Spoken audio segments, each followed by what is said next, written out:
Bonjour à tous, bienvenue dans ce nouvel épisode de Joue la com, ton futur podcast foot préféré, on espère. Et pour ce nouvel épisode, j'ai le plaisir d'accueillir un ami, un youtubeur, un humoriste, un créateur de contenu. Il m'a demandé en off de ne pas dire influenceur, donc je ne vais pas le dire. L'homme le plus connu du 20e arrondissement, bientôt peut-être, Abou Follet. Abou, bienvenue. Merci de m'inviter dans ton podcast, mon frère. Et comme j'ai dit, je comprends pas pourquoi tu parles du futur podcast préféré. Normalement, c'est censé être le podcast préféré dès à présent. Ah, l'humilité. Non, l'humilité, sa maman, comme on dit en Côte d'Ivoire. Bon, en tout cas, merci de m'avoir invité, mon frère, ça fait plaisir. C'est un plaisir. Et oui, influenceur, non, pas encore, parce que je ne vends pas encore de shampoing à moins 20%. Donc, mais ça va arriver peut-être. Je ne serais pas intéressé dans tous les cas. Mais tu n'es pas la cible. je ne suis pas la cible. En tout cas, merci, mon frère. Non, c'est un plaisir de t'inviter. On va venir après sur pourquoi on t'invite. Parce qu'on ne t'invite pas pour parler de ton spectacle qui sort prochainement. On t'invite pour parler de foot. Et déjà, on va commencer une petite rubrique. Tu vas être le cobaye. Ok. C'est une sorte de quick fire. Donc, tu réponds un peu du tac au tac. Vamos, on y va. C'est tout ce que j'aime. Voilà. Alors, ton équipe de foot préférée? Bah déjà, je pourrais pas répondre du tac au tac à celle-là. Ah là là Parce que là moi, là. c'est le PSG. C'est Ouais. le PSG, mon équipe. C'est ma première équipe que j'ai kiffé, etc. Mais quand j'ai commencé à regarder le foot vers 2004-2005, moi, j'ai kiffé le PSG avec le but de Paoletta, angle fermé et tout. C'est un des premiers matchs que je regarde de ma vie. Et ensuite, j'aime beaucoup Milan. Mais mon équipe de cœur, mon équipe préférée, c'est le Paris Saint-Germain. Ok. C'est bon, c'est une réponse quand même... moi, Paris et c'est Milan. Full honnêteté, mais c'est Paris en premier et après, c'est Milan après. Ouais, mais c'est comme beaucoup. Hein. Paris, c'était pas très fort à l'époque. Donc, Oui, tout le monde s'est un peu rabattu sur un club européen. Exactement. Un club qui gagnait, quoi. Je vais pas dire que j'ai pas fait pareil, mais Et toi, c'est quoi, toi? moi, c'est Arsenal et Paris. Hein. Oui, donc là, tu as dit l'ordre. C'est Arsenal et Paris. C'est Arsenal avant Paris, mais Paris est plus fort qu'Arsenal. Oui, ça, tout le monde le sait. Non, mais plus fort. Mon amour pour le PSG est plus Ah, fort ok, que celui pour je croyais Arsenal. que tu parlais en termes d'équipe. Une équipe qui n'a pas gagné le titre depuis 20 ans. Mais La Emirates Cup, on a gagné il y a 3 mois, mais bon, c'est... ça invente des coupes juste pour Arsenal. C'est la Franprix Cup. Il n'y a que Arsenal qui participe, ils l'ont gagné. Bravo, félicitations, Ça fait un Arsenal. trophée. Non, mais moi, j'aimais beaucoup Arsenal. En plus, je vanne, mais j'aimais beaucoup. En fait, moi, j'avais limite... moi, avant, quand j'étais plus jeune, j'étais fan de Thierry Henry. Mais j'avais un blog sur Thierry Henry. Moi, j'étais un malade de Thierry Henry. J'avais un blog. Ah non, il n'y a plus. Mais non, il n'y a plus. Mais le Skyblog, je l'avais retrouvé il n'y a pas longtemps. Je l'avais mis sur mon Snap privé. Et j'avais un truc de Thierry Henry. J'étais comme un ouf. Et j'étais vraiment fan d'Arsenal. Et au bout d'un moment, quand je pense qu'il s'est barré, l'amour s'est barré en même temps. Tu vois. T'étais plus attaché aux joueurs, c'est normal. Ouais, hein. malheureusement. Et après, en grandissant, moi, je suis vraiment resté. Par exemple, le PSG, c'était pour Paoletta. Je suis resté sur le PSG après, peu importe les joueurs. Parce que je peux te dire, à un moment, il y avait des joueurs vraiment waouh. On sait. Hein. Et Milan aussi, on va pareil. pas en citer. Non, ça sert à rien, on va pas Jérôme citer. Rotten. Non. Honnêtement, c'est même pas le pire. Hein. Ouais, mais. C'est pas le pire. Il y a eu des bourrillons, il y a eu des. Rosenal. Rosenal. Non, c'est. Même à Lille, il était pas fort. Je pense que tu as répondu à la prochaine question. Ton joueur préféré quand tu grandissais, donc. Ouais, c'est difficile de choisir ça aussi, mais ouais, c'est vraiment Thierry Henry, la base. Après, c'est juste derrière, c'est Paoletta. Okay. Et juste derrière encore, c'est Maldini. Okay, ouais. Ouais, ça va avec les ça clubs. C'est cohérent, c'est cohérent. Je vais répondre pour. Vu que c'est toi, la première fois. non, mais ouais, moi, ça m'intéresse de ouf. Questions. Moi, c'est Henry. Hein. C'est celui qui m'a amené à Arsenal. Merci. Après, je vois que ça essaye de le disrespecter un peu, là, ces temps-ci. Non, mais les jeunes d'aujourd'hui, ils oublient vite. À 2 doigts de nous dire que Rashford est plus fort qu'Henry, ça m'énerve. Moi, c'est des débats, je rentre même pas dedans. Ça ira. Non, mais moi, ça rentre même pas. Moi, je rentre même pas dedans. Les mecs, ils avaient 2 ans et demi quand Henry, ils ridiculisaient leurs équipes préférées aujourd'hui et ils nous. Non, mais non, je peux pas. Un Français qui est reconnu comme le meilleur joueur de Première Ligue, je pense que tu t'arrêtes à là, t'as tout dit en fait. Mais frérot, mais un Français qui a une statue devant un club d'anglais, les Anglais, ils détestent les Français, man. Et ils lui ont fait une. J'ai pris une photo. J'ai pris une photo, j'avais pas le choix. Obligé. Parce que j'ai pas payé la place pour rentrer dedans, mais pour des raisons économiques, mais mais je suis allé devant, c'était gratuit la photo en tout cas. Mais non, ces mecs-là, pour moi, il faut pas discuter. Après même le débat Henry Eto'o, bon désolé, je baise un peu ta chronique, mais c'est comme ça ici, c'est de la roue libre. C'est un échange. Mais le débat Eto'o-Henry, frérot, en fait moi ce que j'aime pas dans ces débats-là, c'est que ils en valorisent un pour en C'est détruire un autre. C'est deux excellents joueurs dans tous les cas. Voilà. C'est peut-être ce qu'ils se faisaient de mieux à leur poste à Et l'époque. profitons des deux. Mais pourquoi Profitons dire de ces oui, deux il y en a monstres, pourquoi un qui comparer Mais oui. Ouais. Mais, on préfère Henry, mais au final, non, mais Non, voilà. respect Mais à profitons Eto'o, des- respect à Eto'o. Non, mais Eto'o, moi j'ai toujours dit, je suis ivoirien. Non, je veux pas dire cette phrase parce que sinon je ne pourrais plus rentrer en Côte d'Ivoire. On va éviter. Les Je suis vacances au ivoirien, mais pays. pour moi, Eto'o est plus fort que Drogba. Ok, moi. ce sera mis sur TikTok. Non, pour Voilà. moi, pour moi. Ok. J'embrasse l'ambassade ivoirienne, bien évidemment. Et Laurent Gbagbo. Ok. Maintenant, ton genre de foot actuel préféré. Parce que Paoletta, Henry, Ouais, ils sont à la retraite. mais ils sont même plus qu'à la retraite. Aujourd'hui, c'est un peu plus compliqué parce qu'aujourd'hui, je suis moins dans l'individualisme. Mm.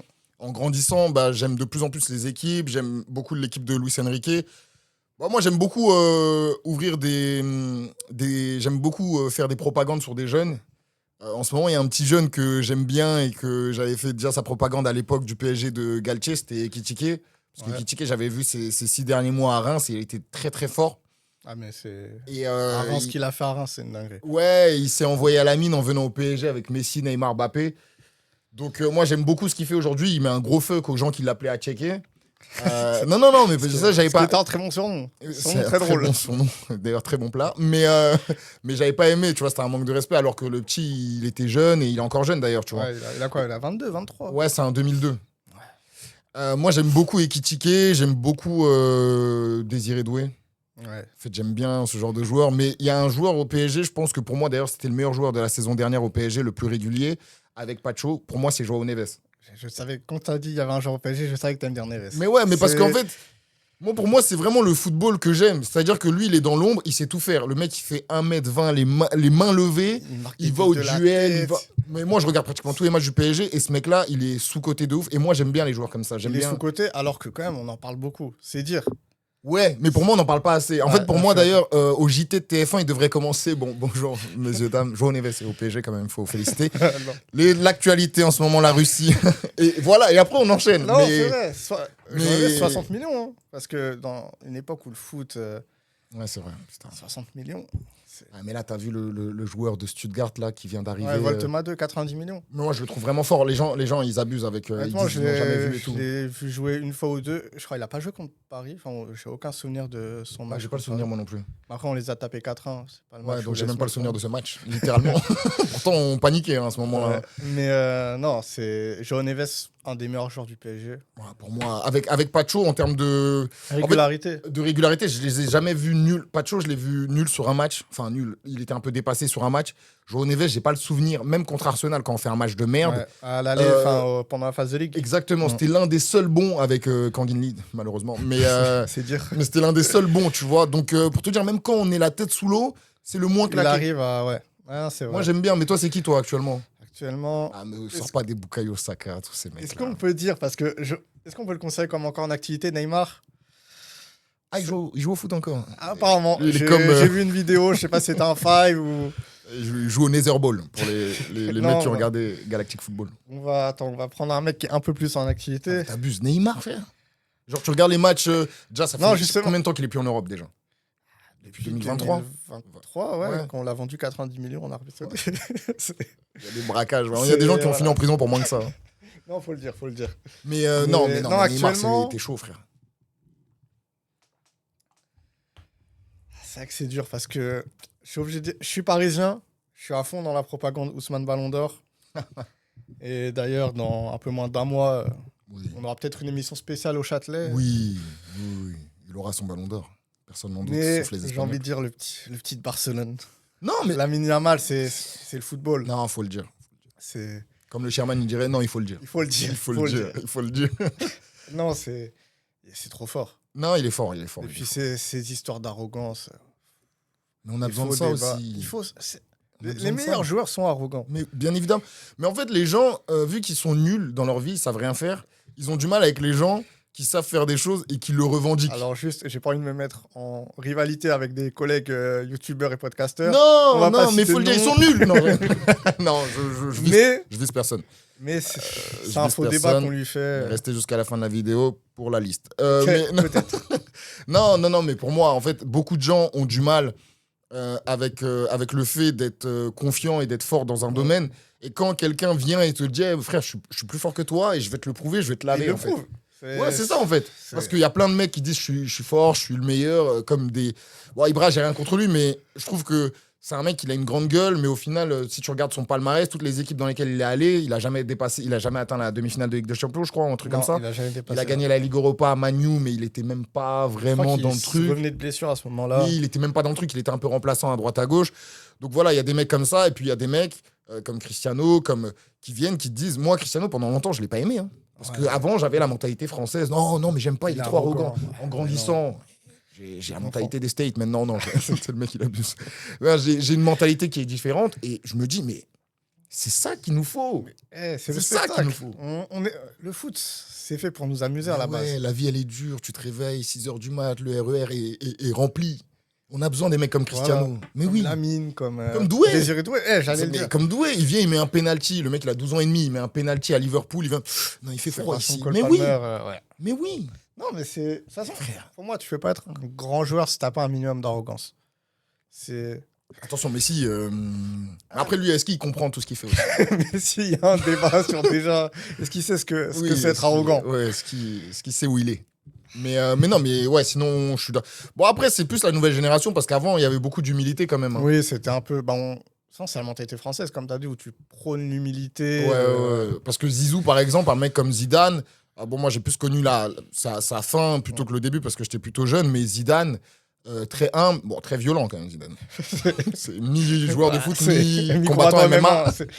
Donc, c'est à l'époque de Ngannou, il aurait pu peut-être lui tenir tête, mais Zidane, très violent, mais très humble aussi. Ouais. Et moi, je dis, si j'avais eu le talent de Zidane, je n'aurais pas été humble du tout. Ah non, mais moi, je sais juste faire contrôle-passe, déjà, je suis pas humble. Donc, quelque part, si je sais faire les roulettes que Zizou, il sait faire... Après, il y a quelque chose qui joue, c'est les réseaux.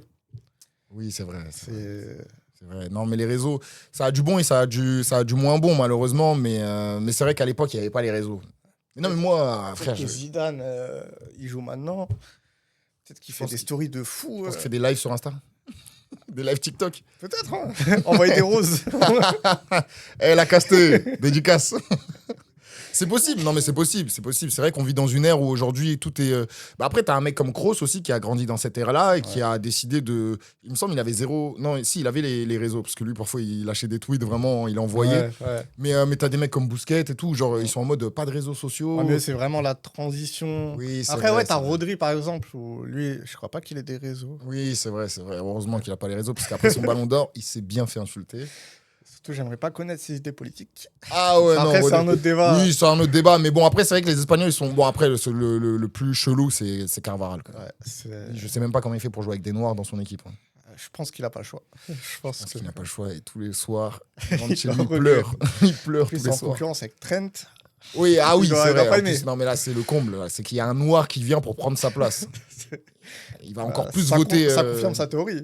Oui, mais c'est vrai. Là, c'est vraiment le grand remplacement. C'est lui qui va être grand remplacé dans pas longtemps. Ok, donc ton joueur préféré, tu m'as répondu. Et maintenant, on va passer à ton premier souvenir foot.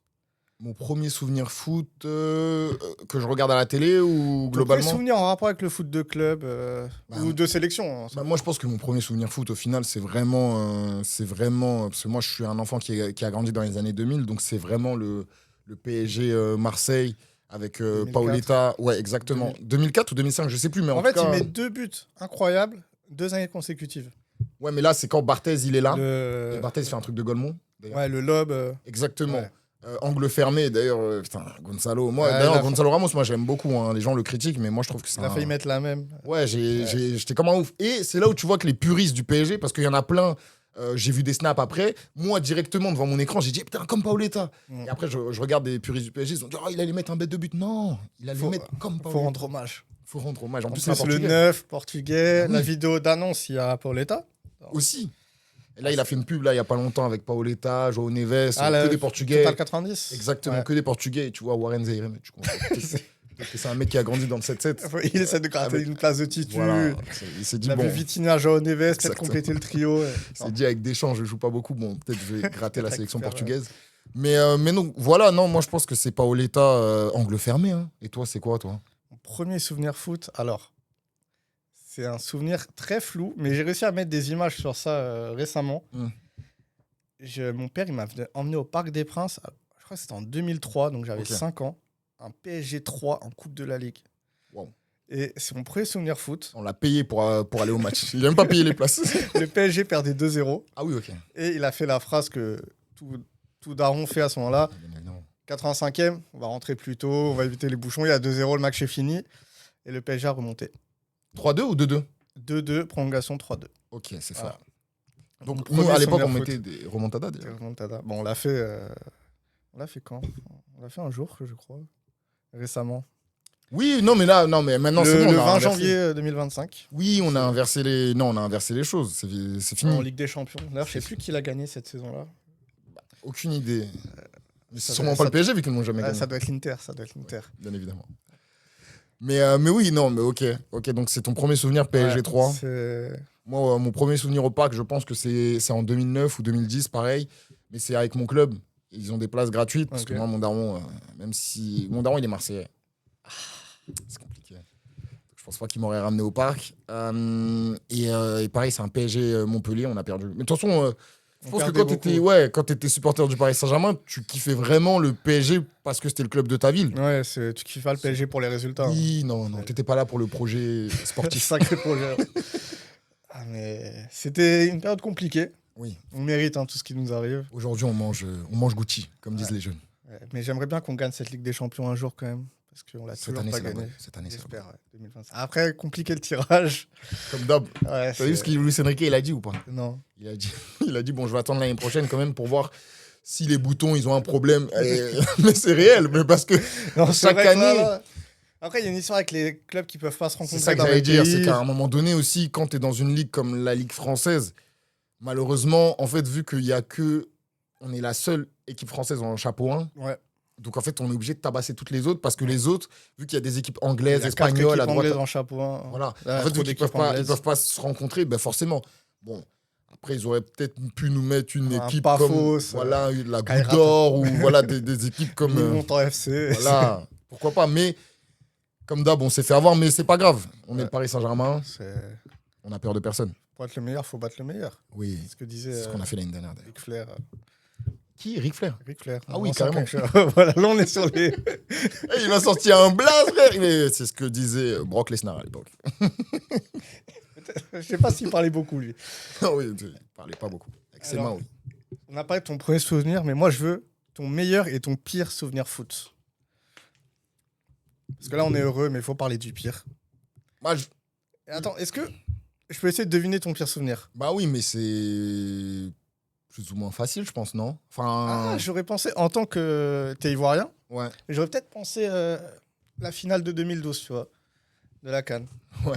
En fait, le problème, c'est qu'avec la Côte d'Ivoire, on a perdu tellement de finales. Parce qu'il y a 2006, on perd contre l'Égypte. 2012, c'est Zambi. Ouais. Drogba qui rate un péno. Bah, s'il passe son coup d'essai d'ailleurs.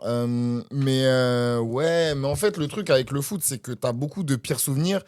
Et heureusement, bah, t'as beaucoup de bons souvenirs. Sauf quand t'es supporter d'Arsenal. Mais sinon. Emirates Cup. 3 années consécutives. Hein. C'est bientôt la 4e. C'est ouf, il leur invente vraiment des compétitions. Mais non, ouais, en fait, c'est un mélange de Côte d'Ivoire et France. Mais c'est aussi mes plus beaux souvenirs aussi au final. Mais c'est un mélange de Côte d'Ivoire, France et du PSG Barcelone aussi, en tant que Parisien, mon frère. Ouais, c'est vrai. La remontada, c'est dingue. Tu te fais vanner par tout le monde. C'est une dinguerie. Non, mais c'est fou. En fait, il y a plusieurs pires souvenirs. Je peux pas en choisir qu'un, malheureusement. Mais j'ai même envie de te dire, je vais même aller plus loin. Moi, là, le France-Portugal. Euro 2016 ? Oui, j'en ai voulu à beaucoup de Portugais. Je me rappelle que j'étais à la fan zone. Mais moi aussi. Et quand on rentrait, il y avait quand même des Portugais, parce qu'il y a beaucoup de Portugais en Ile-de-France qui célébraient. Ouais, bien sûr. Moi, il y avait un Portugais qui était là. Ouais. Vraiment, on a eu des idées qui n'étaient pas très catholiques, mais on s'est dit, bon, ça reste du foot quand même. Mais ça reste du foot, mais là, il commence à dépasser un peu quand même la limite du foot. Mais voilà, donc il y a beaucoup de souvenirs qui n'étaient pas ouf.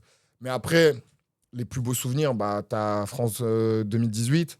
J'ai pu le vivre. Donc après, t'as la CAN 2015, pas la CAN 2024. La CAN 2024, c'était un beau souvenir, mais j'étais plus âgé déjà. 2015, j'étais plus jeune. La 2015, c'est la première. C'est la première depuis 92. Ouais, donc c'est la première que t'as vécue. J'étais pas là, j'ai pas pu voir. Donc, ouais, c'est la première que j'ai vraiment pu vivre et tout, voir son pays gagner. C'est le feu, tu vois. Ouais, non, c'est. Donc, et après, là, le troisième, bah, frère, c'est le PSG qui gagne avec des champions. Je suis désolé, mais c'est fou. Je pense que c'est mon numéro 1. Et en numéro 1, je mets tout le week-end. Parce que moi, j'ai eu la chance de faire la diffusion au Parc des Princes Ok. et la remise du trophée le lendemain. Moi aussi, j'ai fait la remise. Le week-end, mais. C'est vrai que le week-end, bon, moi, j'ai très peu dormi sur ce week-end-là. Mais toi, t'as regardé le match en direct au PSG, au Parc des Princes? Ouais. Et en Ouais. plus, bien placé. Ouais. Je voyais pas une partie de l'écran, j'attendais que les autres célèbrent. Non. Il y a quoi? Il y a un but, une touche? Je comprends pas. Mais non, mais moi, j'ai regardé avec mon père et avec ma famille. Si je devais. Moi, c'était parfait. C'est des beaux souvenirs. Après, on est parti fêter un peu vite fait. Et vu que je suis vieux, moi, à 23h15, j'ai dit bon, on a bien fêté, j'ai mal au dos. Donc, je vais aller rentrer chez moi dormir. Et puis après. Le lendemain, j'ai eu des places pour pouvoir aller voir la remise et tout. Donc, c'était vraiment le feu. C'est vrai que le week-end... En fait, j'ai pas forcément de classement parce que j'ai pas envie que ça soit biaisé par rapport à la temporalité. Oui, c'est vrai que là, c'est le dernier. Oh, c'était avant-hier. Donc, forcément, je veux dire, c'est le feu.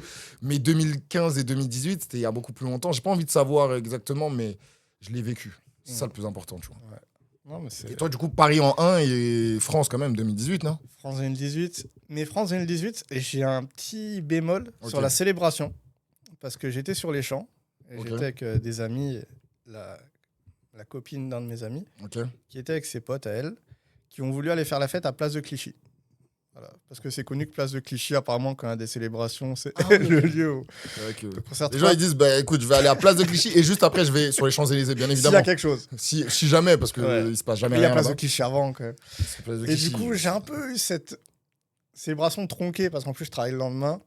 Et j'ai pas profité au max alors que PSG, même si c'était plus proche, ça peut biaiser le jugement. J'ai profité pendant tout le week-end. Quand ma femme, elle m'a pas vu ce week-end-là. Mais elle savait. Oui, bon, je pense qu'elle s'est dit, bon, allez, je veux même pas le déranger. Ouais, c'est...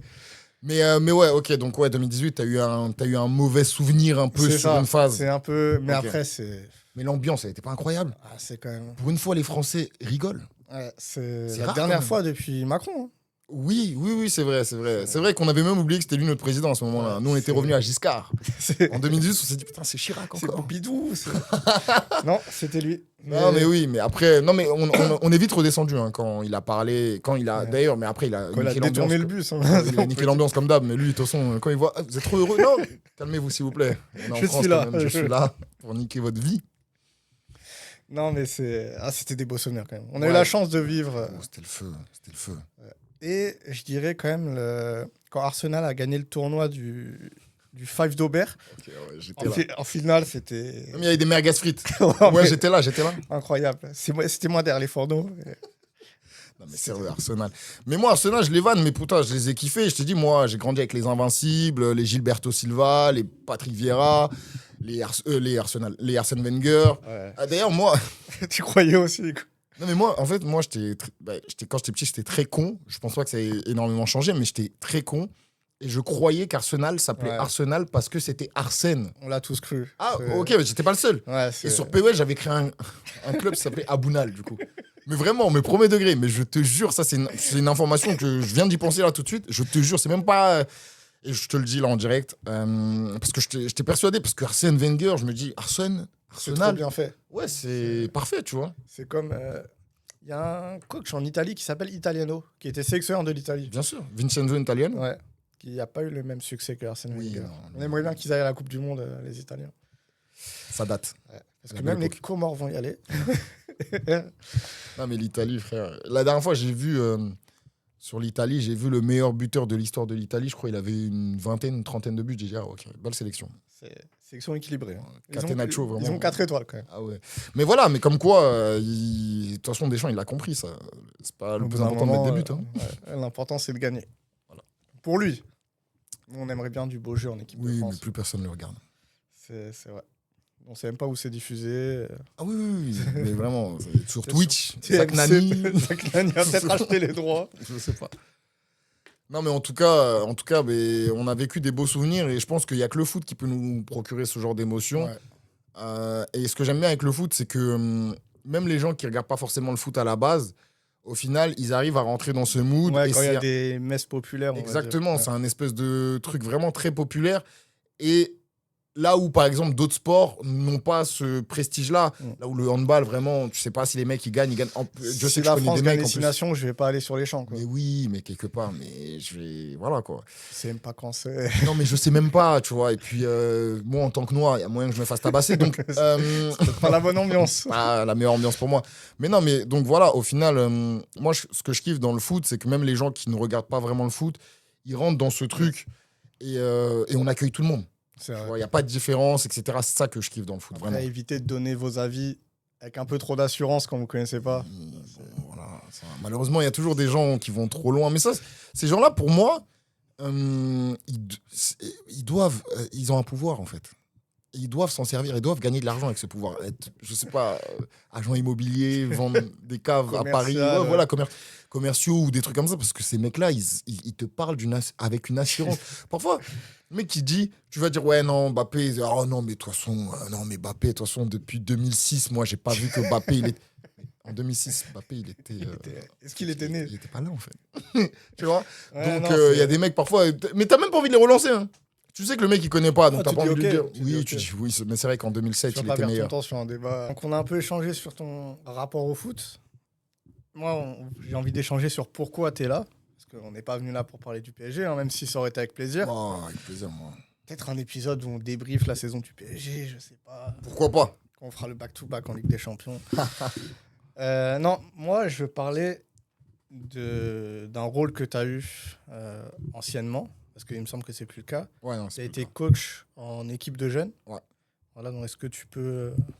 Bien sûr, un bah, j'ai été éducateur sportif pendant plusieurs années, je sais même plus, 5-6 saisons. En gros, ça a commencé, j'ai fait ma transition quand j'étais. Oui, c'est vrai qu'on est en de nos 2025. jours. On est en 2025. Avant, je m'appelais Mathilde. Non, j'ai fait ma transition sportive quand j'étais joueur au Paris Université Club, au PUC. Ouais. J'étais en U19 ou un truc comme ça. C'est quand même un club assez réputé parce qu'il n'y a pas que des gens de l'Île-de-France Oui, qui nous c'est écoutent, vrai, mais c'est c'est un vrai. club assez réputé en Île-de-France. Et même omnisport. Hein. Ouais. Dans tous les sports, au volleyball, je pense qu'ils sont bons au handball, ils sont bons sur pas mal de trucs. Donc c'est un club assez réputé. Et j'étais là-bas, j'étais en équipe 2, je vacillais entre la 1 et la 2. Quel poste? Moi, j'étais arrière gauche ou défenseur central. Ok. D'ailleurs, c'est important le poste, parce que ça dit pas mal de choses sur ta personnalité, je pense. Ouais, Et moi, au début, quand j'ai commencé le foot, toi, t'étais quel poste, toi, par exemple? moi, j'ai joué au foot, j'avais 6 ans, 7 ans, il n'y avait pas de poste. Hein. Tout Il n'y le avait monde pas de courait poste, derrière c'était la balle. vraiment c'est un cafouillage. Mais moi, j'ai commencé le foot, justement, j'étais attaquant, Ouais. tu vois. Et j'ai perdu confiance en moi. Enfin, j'avais pas énormément confiance en moi à l'époque. Donc, t'as un mec qui vient, il me dit ouais, non, mais ça, c'est moi le numéro 9 à la base. Moi, je dis bah, ok, tu vois. Ok, vas-y. Ok, bah, prends le numéro 9, tu vois. Tiens. Alors, Pas te déranger. là où aujourd'hui, il me dit c'est moi le numéro 9, je lui dis mais. Ta mère. Non, non, mais. On va sur le banc là. Non, mais voilà, je lui dis, mais Ouais. de quoi tu me parles? Donc, c'est important quand même, je trouve, de faire du sport quand tu es jeune, parce que ça te permet de te connaître, d'apprendre à te connaître, d'apprendre à avoir des relations sociales. Oui, de- l'intérêt des sports collectifs. Exactement, de voir un peu les forts, les faibles, de pouvoir jauger l'être humain, tu vois. Et là où moi, en fait, au fur et à mesure, en perdant confiance en moi, bah, je reculais. J'ai fini milieu gauche parce que je suis gaucher, donc j'étais milieu gauche. Avant, ça n'existait pas les faux pieds. Robben et Les tout trucs sont arrivés. woke, là, Oui, ça ça, c'est ira. le truc de. Voilà. Donc j'étais milieu gauche, après j'étais arrière gauche, et puis après j'ai fini parfois def central, etc. J'ai même joué arrière droit quand les faux pieds sont arrivés, justement. Et donc voilà, mais c'est important, je dis aux jeunes, s'il y a des jeunes qui nous écoutent, faites ce que vous avez envie de faire, ayez confiance en vous. Et le reste, en fait, on s'en fout. En fait. On s'en fout du regard des autres, on s'en fout de ce que les gens peuvent penser. Ça, je l'ai appris un peu tard, entre guillemets, mais c'est important. Donc, j'ai commencé à être coach un peu là-bas. J'accompagnais un pote à moi qui était... Lounis, en plus, je pense que tu le connais. Il était dans un lycée que tu as fréquenté, je crois. Bon, bref. Ça me dit un truc bon, de en tout cas, nom. peut-être de nom. Et lui, je l'accompagnais parce qu'il était avec les tout petits. Les débutants, c'était des plateaux, des trucs comme ça. Donc voilà, après, j'ai arrêté d'y aller parce que moi, j'avais un vrai problème avec le foot. C'est que quand il commençait à faire froid, Ah, mon côté africain ressortait. Ok, t'étais en Rabiot, quoi. J'étais en Rabiot, moi, dès qu'il fait froid. Ça va. Non, mais c'est bon. On se rappelle en avril. C'est quoi? On fait du hockey sur glace. Euh, Donc voilà. Après, j'ai arrêté de venir parce que ça me saoulait le foot et j'ai définitivement arrêté. Ouais. La saison d'après, j'ai commencé à être entraîneur de foot dans l'un des clubs de mon quartier parce que j'avais mon ancien entraîneur, l'un de mes premiers entraîneurs, qui était directeur technique là-bas. Et du coup, il a accepté de me donner une équipe 2. On a coaché cette équipe pendant 2 ans, 2 saisons, ça s'est bien passé, on a vu l'évolution. Quel niveau? Non, mais c'était des jeunes. Donc c'était. Quelle catégorie d'âge, je veux dire? Oui, je les ai pris en U12. Ok. C'était les 2005 à l'époque. Ok. Là où les 2005 aujourd'hui, ils ont 32 ans. Mais à l'époque, c'était les 2005. On était en U12, donc ils avaient 11 ans. Et j'ai pris U12, U13. Et j'étais en équipe 2. Ils étaient vraiment très nuls. Vraiment. C'est quel club C'est l'OFC Couronne. Ok. En fait, l'OFC Couronne, ils ont une particularité, c'est que c'est un club du 20e qui est collé avec le Paris FC. Ouais, parce que le Paris FC avant était basé dans le 20e, à Dejrin. Oui, exactement. Mais il me semble que tout ce qui est association, etc., au PFC, c'est encore à Il n'y a Dejrin. que la partie pro qui est. À Orly. Ouais. Ouais. Orly et Dejrin, c'est là, pour ceux qui ne sont pas de Paris ou truc. Ouais, Dejrin, ça. c'est là.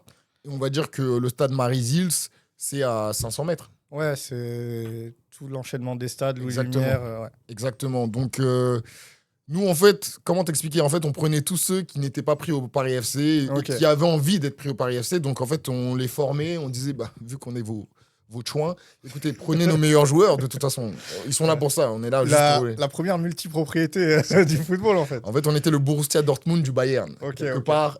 Donc, pour ceux qui connaissent un peu le foot.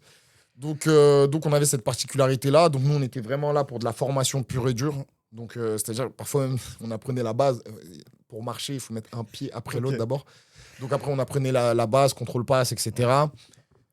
C'était un peu complexe, mais c'est là aussi où tu vois tes aptitudes à être un bon pédagogue, à bien parler, etc. Et moi, j'ai toujours aimé bosser avec les jeunes pour ça, parce que j'estime que ils ont énormément de choses à apprendre, et j'estime que toi, les erreurs que tu as fait, tu peux... Faire en sorte qu'ils ne les fassent pas. Exactement, même s'il y en a plein qui vont le faire, mais toi, tu peux avoir une espèce d'importance dans le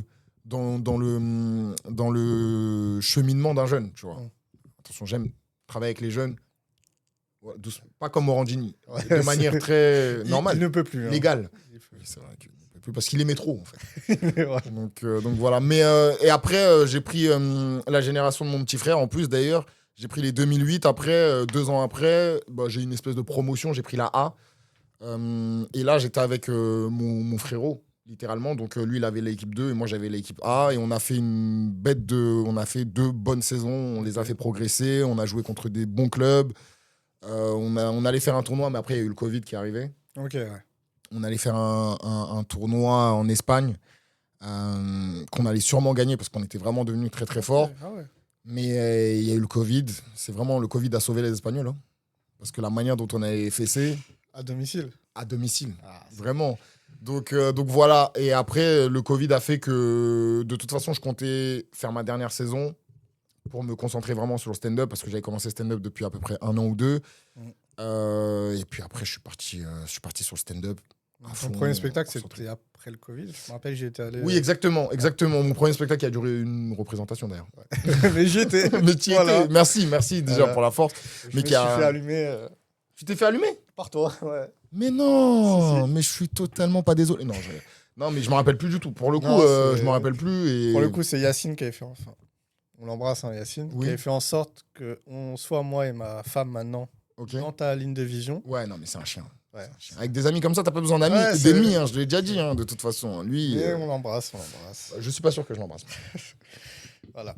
Donc voilà mon parcours en tant que coach. Tu es resté vraiment sur les U12 parce que tu as dit génération 2008. Au début 2005, j'ai eu les U12, U13 pour les préparer à faire le foot à 11. Et d'ailleurs, il y en a pas mal qu'on a formés qui sont partis après dans d'autres clubs. Parce que nous, en fait, comme je t'ai dit, on est à côté du Paris FC. Mais on est à côté aussi d'autres clubs un peu réputés, comme les Lilas. Ouais, t'as l'Espérance 19e aussi qui est pas très loin. L'Espérance 19e qui est pas très loin, qui a fait signer pas mal de petits, tous les Moussa Diaby, Amin Harit et tout, ils viennent de là-bas. Ouais, t'as Fofana. Youssouf Fofana aussi, exactement. Et après, t'as aussi Vincennes, qui est pas très loin aussi. Bah, après, tu as les aventuriers qui vont à Drancy. La Torcy, dans Ouais, l'Est de c'est- Paris. Ouais, mais c'est loin quand même. Hein. Assez loin, Ça, mais. c'est les aventuriers, ça, vraiment. Hein. Mais ils prennent beaucoup. Torcy, ils prennent beaucoup dans les régions alentours. Enfin, dans les Oui, régions. dans les départements alentours. Ouais. Mais voilà, aujourd'hui, de toute façon, en Île-de-France, c'est le meilleur vivier du monde. Oui. Les mecs, ils parlent du Brésil parce que je pense qu'ils n'arrivent pas à s'en sortir. Mais Ouais, moi, je suis faut tourner persuadé. la page. Oui, ça, c'est le garage, le Brésil, maintenant. Mais moi, je suis c'est bien. persuadé que l'Île-de-France, c'est ce qui génère les meilleurs joueurs les plus aptes à être bons dans tous les championnats. Si tu regardes dans pratiquement toutes les bonnes équipes, il y a un mec qui est français ou qui est formé en France. Bah, dans les grands clubs, au Real, t'as Mbappé, t'as Ferland Mendy. T'as Ferland Mendy, mais t'as Kamavinga aussi. Enfin, toi, tu parles de... C'est vrai que là, je parle des Île-de-France, mais Kamavinga, c'est un peu... Il est pas loin de l'Île-de-France, mais bon. C'est Rennes, hein, Kamavinga, je crois. Ouais, c'était région, Rennes, là. Fougères et tout, ouais. Mais oui, t'as Ferland Mendy, 78. T'as le 9-3 avec Mbappé. Ils veulent Saliba, qui vient de Bondy, aussi. Mais t'as beaucoup de grands, de clubs réputés pour leur formation. Bien sûr. Et vraiment dans toute l'île de France. T'as Bien pas sûr, que bien une sûr, zone. bien sûr, bien sûr. Bon, c'est vrai que le 93 quand même. Mais c'est vrai que dans toute l'île de France, le 78, le 9-1, t'as des mecs partout, t'as des mecs qui sont formés en île de France, pratiquement. Et c'est les mecs les plus aptes. Après, je pense pas que ce soit les joueurs les plus frissons, au final, disons-le. T'as beaucoup de joueurs qui correspondent aux critères du foot moderne. Exactement. C'est-à-dire physique. J'allais dire l'athléticité, je sais pas si ça existe. Oui, on t'a compris. Voilà, mais tu restes quand même. T'as des joueurs, t'as Mahrez. Oui, mais est-ce que lui, il a été formé dans le cadre... C'est vrai qu'il n'a pas été formé, c'est vois assez différent. Parce que même au final, si tu regardes un mec comme Griezmann, qui n'est pas formé en Île-de-France, mais qui est formé en France, plus ou moins à la base, lui... C'est plus Espagne. Non, mais à la base, il est formé en France, Oui. mais il n'a pas été pris à Lyon, etc., par rapport à sa taille. Il allait je crois, à 16 ans, il allait en Espagne. Voilà. 16 ans, Donc, si tu regardes, et ça, c'est des mecs qui sont techniques de ouf, mais c'est un Espagnol. Lui-même, il a dit. C'est l'équipe de France, c'est l'école espagnole. Voilà, il a dit qu'il se sentait plus espagnol et tout. Les seuls bourrins qui nous ont envoyé l'Espagne, c'est les frères Hernandez, mais sinon... Bourrin, pas que sur le terrain, malheureusement. Ah ouais, c'est vraiment... Mais non, c'est vrai qu'en France, on a des joueurs, on va dire, qui peuvent jouer partout. En fait, c'est des joueurs prêts à l'emploi. Ouais. C'est des joueurs Ikea, en fait. C'est vraiment des mecs, tu les mets un peu partout et ils sont prêts. Là où les Brésiliens, bah, voilà, ils ont une durée de vie, ils ont une date limite de consommation de 2 ans, 3 ans avant qu'ils serrent des blondes aux yeux bleus et après, ils partent en couille. Nous, les Français, on est beaucoup plus aptes à jouer dans tous les championnats d'Europe, plus ou moins, tu vois. Et on a la preuve maintenant. Et surtout, on a des joueurs qui sont pris par tous les clubs d'Europe en jeunes, déjà. Bien sûr. C'est pas que des joueurs qui... Bon, il n'y a pas que le PSG, mais des joueurs qui percent en Ligue 1 puis qui vont dans des championnats. Bien sûr. T'as l'Allemagne qui aime bien jouer les voleurs d'enfants. Bah oui, non, mais eux, c'est très grave. Et nous, en tant que Parisiens, on le sait. Hein, les mecs, à chaque fois, ils attendent. Toi, il te reste combien de temps de contrat? 3 mois. Bah, c'est parfait, allez, c'est parti. Et ils viennent nous les prendre, tu vois. Ouais. Bah là, cette année, il y avait Axel Tapp. Axel Tapp. Du PSG. Après, moi, parfois aussi, je peux les comprendre, les mecs. Moi, je me mets à leur place. Je me dis peut-être qu'au PSG, ils se disent qu'ils vont pas avoir une évolution. Et après, il y a eu... Moi, je pense qu'il y a eu le cas Coman qui les a vraiment fait réfléchir. Oui, parce que Coman, au final, la carrière qu'il fait... Bah, elle est pas fameuse, mais en vrai, il a été champion pratiquement... Moi, je trouve qu'il a une très bonne carrière. Mais moi, quand je dis elle est pas fameuse, c'est que pour moi, il avait un potentiel de zinzin. Ça, ok. Et au final, bon, c'est un joueur qui va jouer une vingtaine de matchs par saison. Pour moi, en vrai, tu vois, c'est comme les Martial, les joueurs comme ça. Bon, Martial, c'est pire. Hein. Mais je les voyais tellement... Pour moi, je les voyais titulaires en équipe de France pendant je sais pas combien de temps, tu vois. Après, Coman, t'as toujours l'interrogation physique. C'est ça le truc, tu vois. Donc après, ils ont le cas Coman, donc ils se disent, bon, peut-être que si je me barre dans un autre club... Après, ils ont aussi le cas Kouassi. Ça a un peu moins fonctionné. Non, mais lui, il abuse parce que lui, Thomas Tuchel le voulait vraiment. Oui, pour le coup, il avait eu sa chance. Voilà, et je pense qu'il aurait été titulaire au Final 8 de la Ligue des Champions. Oui, bon, de toute façon, il y avait des sacrés joueurs titulaires. Il y avait des... je pense que... Donc lui, non, il pouvait être là, quoi. Parce que quand t'as des... Ander Herrera. Lui, vraiment, belle personne. Il a vite appris à parler français, c'est bien, mais... J'ai bien aimé les passes vers l'arrière. Là. Oui, vraiment. De l'autre côté. Les mecs qui prennent aucun risque. Aucun risque. C'est le football qu'on a eu. On a mis Neymar, Mbappé, Di Maria et on leur a mis ça derrière. C'est incroyable, mais je me rappelle même plus des joueurs. Il y avait Danilo que moi j'ai jamais trouvé nul comme les gens en parlaient. Bon, je pense que parfois c'est de l'acharnement. Très moyen, quoi. Oui, c'est un joueur moyen, mais c'est pas. Tu vois, il était capitaine de Porto quand même. Il a une petite carrière, tu vois, alors que De Ander Herrera, vraiment, ça c'est vraiment les joueurs. Il y a aucun risque. Il prend zéro risque. Hein, c'est un soldat. C'est ce qu'on appelle un soldat. Ander Herrera? Bah, c'est ce que les coachs considèrent comme un soldat. Mais lui, s'il était à l'armée, peut-être c'est les mecs qui envoient les mails. Lui, il veut pas aller au RH front. à l'armée. Mais bien évidemment, lui, c'est le mec qui dit bon, là, venez, on va à la cantine. Mais lui, il prend aucun risque, ce mec-là. Non, il peut pas, c'est pas un soldat. Mais tu vas lui demander de jouer. Demain, tu lui demandes de jouer arrière droit. Oui. Le problème, c'est qu'il va pas être fort. Mais en fait, il est moyen partout et il a est pas bon de nulle part. qualité, exactement. Il est bon nulle part. Et ça, j'ai un vrai problème avec ces joueurs-là. C'est comme Kangli. Kangli qui est bon nulle part, alors qu'il a un pied gauche et il a une technique de fou. Il est très bon en vente de maillot. C'est pas faux. Surtout en Corée. Ça joue. Et en ping-pong, c'est vrai. Edmondson. Je l'ai vu faire une chorégraphie de BTS, le groupe de K-pop. Non, mais attention, parce que ça, c'est des trucs qu'on ignore parfois. Mais il est très, très fort là-dessus. Dans le vestiaire, il est considéré comme Exactement. le meilleur danseur. Je l'ai vu chanter Gangnam Style. Là, ça va commencer. Honnêtement, ça va très loin.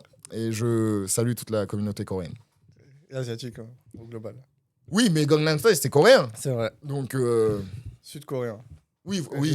Je vais aller aux États-Unis encore. Mais de toute façon, les Nord-Coréens ne peuvent pas nous voir. C'est vrai. C'est aussi simple que ça. C'est vrai. Et toute la journée, ils ont leur boss qui dit je suis le meilleur, dites-le moi. Ok, donc on va revenir un peu sur le parcours, sur un peu les contraintes, parce que tu as commencé à entraîner du coup en 2017, si mes calculs sont bons. 2016, la saison 2016-2017, je crois. Ok, bah c'est la saison où Mbappé explose. Oui. Et c'est la saison où on a commencé à parler du coup du fameux projet Mbappé. Oui. Est-ce que toi, en plus du coup, tu as peut-être senti une transition? Est-ce que tu as senti que les parents étaient... La mentalité changeait un peu? Bien sûr. Bien sûr, la mentalité a changé, mais de toute façon, même avant Mbappé, les darons se disaient que leur enfant pouvait être leur assurance vie, en fait, globalement. Après, c'est vrai que Mbappé, il est vraiment arrivé avec le truc de... Bah, c'était rare un mec qui perce aussi vite. Oui. Il a pété à 18 ans. Même avant, parce que... 17, ouais. Ouais, parce que quand il marque en demi-finale, etc., il me semble qu'il a encore 17. Après, lui, c'est un maxeur, parce que vu qu'il est né en décembre, il fait le mec qui joue sur le truc. Frère, le mec, il est né le 31 décembre aussi. T'as 18 ans, t'es dans l'année ou pas? Je crois qu'il avait 17, t'as raison. Oui, bien sûr, quand il marque à Dortmund, quand il marque à City, contre la Juve et tout. Il me semble qu'il a 17 ans à ce moment-là. Donc, parce que lui, il arrive au PSG la saison 2017-2018. Ouais, exactement. Donc, avant la saison 2016-2017, ouais. Quand il commence, il a un peu... Il commence à 17 ans. La saison 2016-2017, il a 17 ans au début de la... C'est pas... On va pas rester sur les calculs très longtemps. Mais on était comment en cours de maths, en fait? Parce que là, je comprends plus. Là. Qu'est-ce qui se passe? J'ai eu 7 au bac. C'était vraiment très compliqué. Non, mais saison 2016-2017... quand il commence un peu à jouer, il a 17 piges. Et oui, non, en fait, quand il explose, en fait, il a plutôt 18 ans. Il vient d'avoir 18 ans, en fait. Parce que c'est vers mars, avril. Ouais. C'est là, à ce moment-là, où il saute Valère Germain. Ouais. Littéralement. Parce qu'au début, ils sont en concurrence. Les mecs, ils disent non, mais Valère Germain. Et en plus, le coach, c'est un coach portugais. C'est conservateur. Voilà, c'est vraiment Léo Jardim. Il dit non, mais Valère Germain. Non, mais il fait des bonnes passes. Voilà, donc, très bien, c'est très bien. Après, au bout d'un moment, le mec, il est tellement fort, il est obligé de le mettre sur le terrain. Non, mais moi, je pense que les parents, ils ont eu ce petit souci-là de tout mettre sur leurs enfants, mettre beaucoup de pression. C'est le moment où j'ai vu le week-end des darons mettre leur réveil le matin pour faire des sessions à leurs enfants, alors que leurs enfants, ils auraient bien aimé regarder T'es fou, quand même. Ouais. Donc, moi, c'était assez ridicule. Moi, je sais qu'au bout, plus j'ai pris de l'expérience, plus j'ai commencé à le faire. Ça, c'est que j'ai commencé à mettre, quand j'ai été responsable de ma catégorie, 2 ans après, du coup, j'ai mis en place une réunion au début d'année pour prévenir les parents que si votre enfant il est fort, il va jouer. Parce que moi, quand j'étais en B, forcément, les parents ne me mettaient pas la pression autant que le responsable de catégorie. Là, j'étais responsable de catégorie. L'équipe mascotte. Tous les enfants veulent y jouer. Et moi, je me mets à leur place aujourd'hui, mais avant, j'étais un peu plus jeune, mais aujourd'hui, je me mets à leur place. Les parents, ton enfant, il te dit qu'il veut jouer en A. Toi, tu veux juste son bonheur. Tu sais même pas s'il sait faire un contrôle-passe. Oui, c'est vrai. Tu sais même pas s'il est bon ou pas. Mais toi, tu te dis, bah ok, moi, je vais aller parler au coach. En plus, souvent, je suis plus jeune qu'eux. Donc, ils se disent, bon, on va lui mettre un peu la pression. Mal connaître la direction artistique. Mais donc, ils se disent, bon, je vais aller parler avec le coach et tout. Mais moi, dès le début de saison, je leur ai dit, si votre enfant, il est vraiment si fort que ça, vous inquiétez pas. Au bout d'un moment, je vais le voir. Mm. Ça se trouve, au début, je vais pas le voir, c'est possible. Mais de toute façon, moi, je suis très poteau avec le gars de la 2. Donc, le gars de la 2, il va m'expliquer, ouais, lui, il est vraiment fort. Donc, vas-y, tu peux le prendre. Mais s'il joue pas avec moi, il y a un souci au niveau du. Non, je voulais juste être sûr que le micro était encore allumé. S'il joue pas avec moi, c'est que pour l'instant, il est pas au niveau et c'est pas grave. Et moi, souvent, je prenais des mecs par rapport à leur mentalité plus qu'à leur niveau. Parce qu'un mec qui est vraiment très fort et qui a une mentalité de merde, il peut te tuer l'équipe. Ouais. Tu vois. Alors qu'un mec qui a une bonne mentalité mais qui n'est pas encore très fort, il va t'écouter. Tu vas lui dire non, mais fais ça plutôt comme ça. Il va travailler, il va pas se reposer sur ses acquis. Exactement. Donc lui, à long terme, tu lui laisses 1 mois, 2 mois, surtout que les enfants à cet âge-là, c'est des éponges. Hein. Littéralement, ils absorbent pratiquement tout ce qu'ils peuvent absorber, tu vois. Le bon comme le mal. Donc, moi, je préférais ça. Mais il y a des parents qui n'arrivaient pas à le comprendre.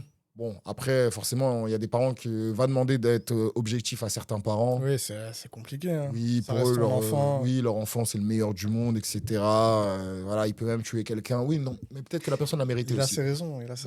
Voilà, quelque part. Donc, moi, ces darons-là, moi, j'ai fait une réunion au début d'année. Après, plus l'année passait, plus le ton, il durcissait. Mais j'ai senti de la pression, pour répondre à ta question, j'ai senti de la pression de la part des parents, alors qu'on est dans un club.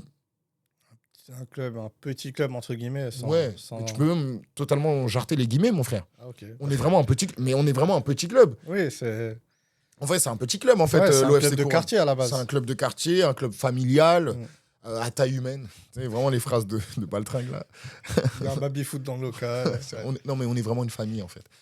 Donc voilà, on est un petit club et c'était comme ça. Donc, tu peux pas venir mettre la pression. Et même, de toute façon, au Paris FC et tout, là-bas, c'est de la vraie compétition. Si t'es le meilleur, tu vas jouer. Et là-bas, ils parlent même pas de comportement. Hein. Si t'es le meilleur, tu vas jouer, tu vois. Ouais, c'est vrai. Eux, ils ont d'autres intérêts. Évidemment. Ils n'ont pas intérêt à mettre un mec qui est fort sur oui, le banc. Oui, non, ils ont aucun intérêt parce qu'après, les mecs de-dessus, ils vont leur dire... Parce que là, c'est vraiment financier, là-bas. Ouais. Si tu formes un petit jusqu'à 13 ans et après, tu l'envoies dans un centre de formation, s'il signe, ton club, il gagne de l'argent. Il y a plein de petits trucs comme ça, exactement.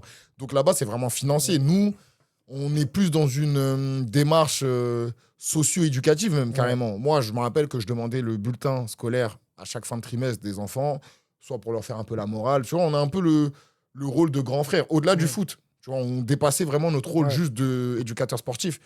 Et on allait vraiment au fond des trucs. Et ça, je sais qu'il y a certains parents, d'ailleurs, qui kiffaient ce côté-là parce qu'ils se disaient, bon, je pense que moi, j'ai plus de légitimité à parler avec ces petits parce que je suis plus proche en âge. Ouais. Ça fait plus grand frère, tu vois. Il y en avait beaucoup qui n'avaient pas de grand frère. Il y en a qui acceptent plus ça que les parents. Bien sûr, parce que les parents, ils se disent, vas-y, ils comprennent rien, c'est des darons. On est tous passés par là. Hein. On s'est tous dit, vas-y, les parents, ils comprennent rien. Plus 13 ans, 12 ans, c'est l'âge. Le mec, il est en mode rebelle, tu vois. Donc voilà, mais ouais, c'est vrai que cette période-là, ça a été un peu complexe.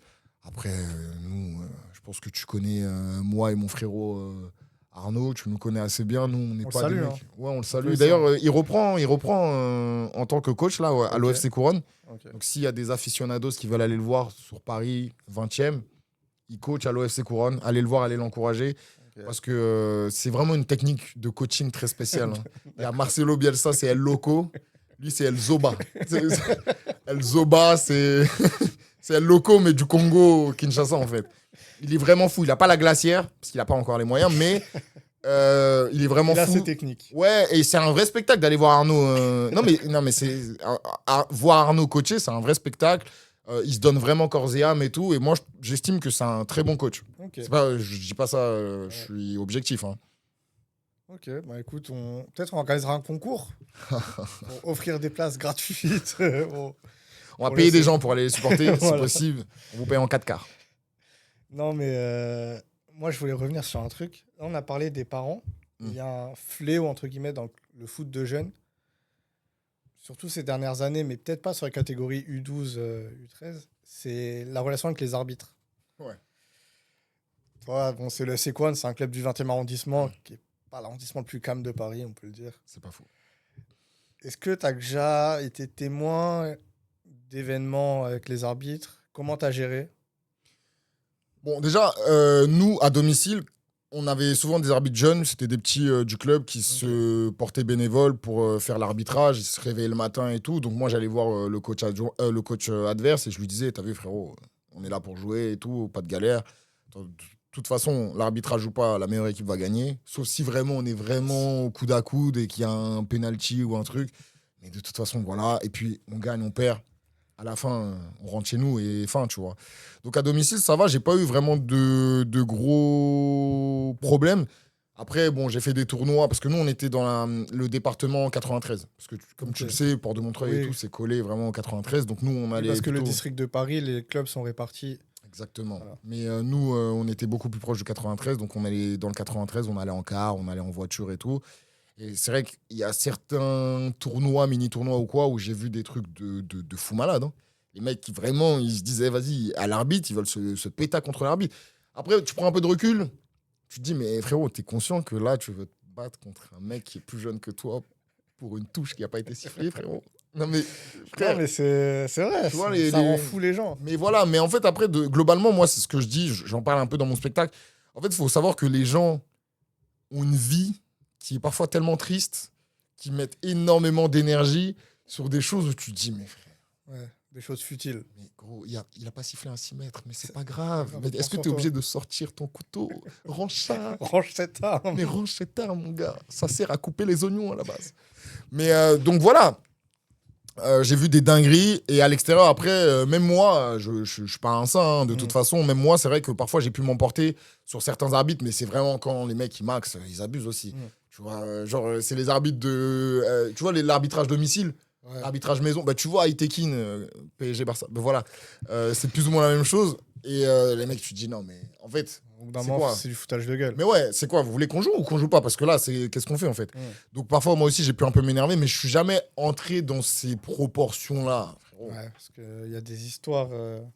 Non. Des arbitres qui se font agresser indirectement. Bien sûr. Mais toi, tu dis des arbitres qui sont agressés. Aujourd'hui, il y a des coachs qui se font agresser parce qu'ils ne font pas jouer les enfants ou quoi que ce soit. Ouais, aujourd'hui, c'est vrai que le foot, aujourd'hui, c'est le foot amateur, c'est vraiment devenu violent. Là, je regarde un peu aux infos et tout parfois.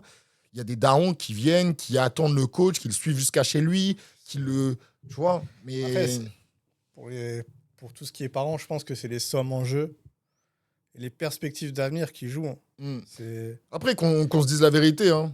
Moi, je pense que c'est important d'être objectif et j'espère que quand j'aurai des enfants, si Dieu veut, je serai tout aussi objectif. Moi, je pense que c'est important dans toutes les relations qu'on a dans notre vie d'être objectif, de prendre un peu de recul sur soi-même et d'être intelligent, tu vois. On ne doit pas réagir à tout, on ne peut pas réagir à tout. Et je pense que parfois aussi, il faut juste se dire que... se remettre en question. Se dire, pourquoi mon enfant, il joue pas? Moi, je vais venir le voir une fois, deux fois, trois fois. Parce qu'en plus, je sais que des clubs ferment l'accès aux entraînements pour éviter les parents... Ouais, mais ça, c'est même pas normal. Mais en soi, le parent a le droit de venir voir son enfant. Oui. Parce que peut-être que ça va résoudre le problème à la source. Mais oui. Mais en fait, le problème, c'est qu'encore une fois, c'est que quand tu fais confiance à certains, il y en a qui abusent toujours un peu. Il y en a, ils vont venir voir, ils vont dire, ouais, mais comment mon enfant, là, j'ai vu, là, t'as pris un exemple. Pourquoi tu l'as pas pris lui en exemple? Pourquoi t'as pris l'autre? Ah, mais frère, c'est... Tu vois, donc, au final, moi, je pense qu'il faut se remettre en question, regarder son enfant s'il joue vraiment bien. Et moi, j'ai déjà eu des clashs avec des darons comme ça, hein, des darons qui nous accompagnaient souvent et qui n'étaient pas contents quand je sortais leurs enfants et tout. J'ai eu un clash, littéralement, tu vois, et je lui ai expliqué, mais ton fils aussi, il est pas au niveau. Oui, peut-être ça fait mal à entendre. Et même s'il sort, c'est peut-être qu'il n'est pas au niveau aujourd'hui, ça veut pas dire qu'il est nul. Le gars a 12 ans. non, mais viens, on revient à la base. C'est vrai que c'est des U12, c'est des U13. Non, mais même parfois, tu as Messi qui fait un match un peu moins bien. Même s'il est génial, mais fait des matchs un peu moins bien. C'est pas un mec qui a 12 piges, qui a eu un contrôle la veille de Histoire Géo. SVT. Mais toi, t'es gentil quand tu dis SES. Frérot, les mecs, ils sont... Ah oui, 12 ans, bah ouais. Ils sont en 6e ou... tu vois, ils étaient en CM2, 6e. Et mon gars, ils chantaient Pomme de Renette et Pomme d'Api. Qu'est-ce que tu veux qu'aujourd'hui, il soit performant? Mais c'est normal. Parfois, peut-être, il est un peu malade. Oui, c'est pas grave, tu vois. Tout le monde a un jour sans. Mais moi, je pense qu'aujourd'hui, globalement, les gens ne sont plus objectifs. Et on le voit, hein, même avec les gens qui sont graves. J'ai plus le nom, le clubisme. Oui, le clubisme. Le clubisme, tu vois, le mec, quand il parle de son club, c'est le meilleur club du monde. Tu peux pas le critiquer. Tu peux pas... Moi, il n'y a pas plus critique que moi envers le Paris Saint-Germain. Alors, envers Milan, j'en parle même pas parce que je les calcule pas. Mais il n'y a pas plus critique que moi envers le Paris Saint-Germain. Non, mais... La position clubisme, c'est la pire position à avoir. Mais pour moi, t'es un idiot. Parce qu'en fait, si t'arrives même pas à prendre du recul, même sur ma famille, sur des membres même sur mon propre comportement, j'essaye toujours de me remettre en question, j'essaie toujours de devenir une meilleure personne au quotidien. Et pour moi, c'est même pas rendre service à son enfant, ce qui fait le daron un peu fou. Parce que son enfant, il va croire qu'en fait, tout ce qu'il fait, même quand c'est pas bien, c'est bien. Ouais. Donc, Surtout que c'est pas de sa faute s'il échoue. Mais oui. Et il faut être à l'aise avec le fait d'échouer.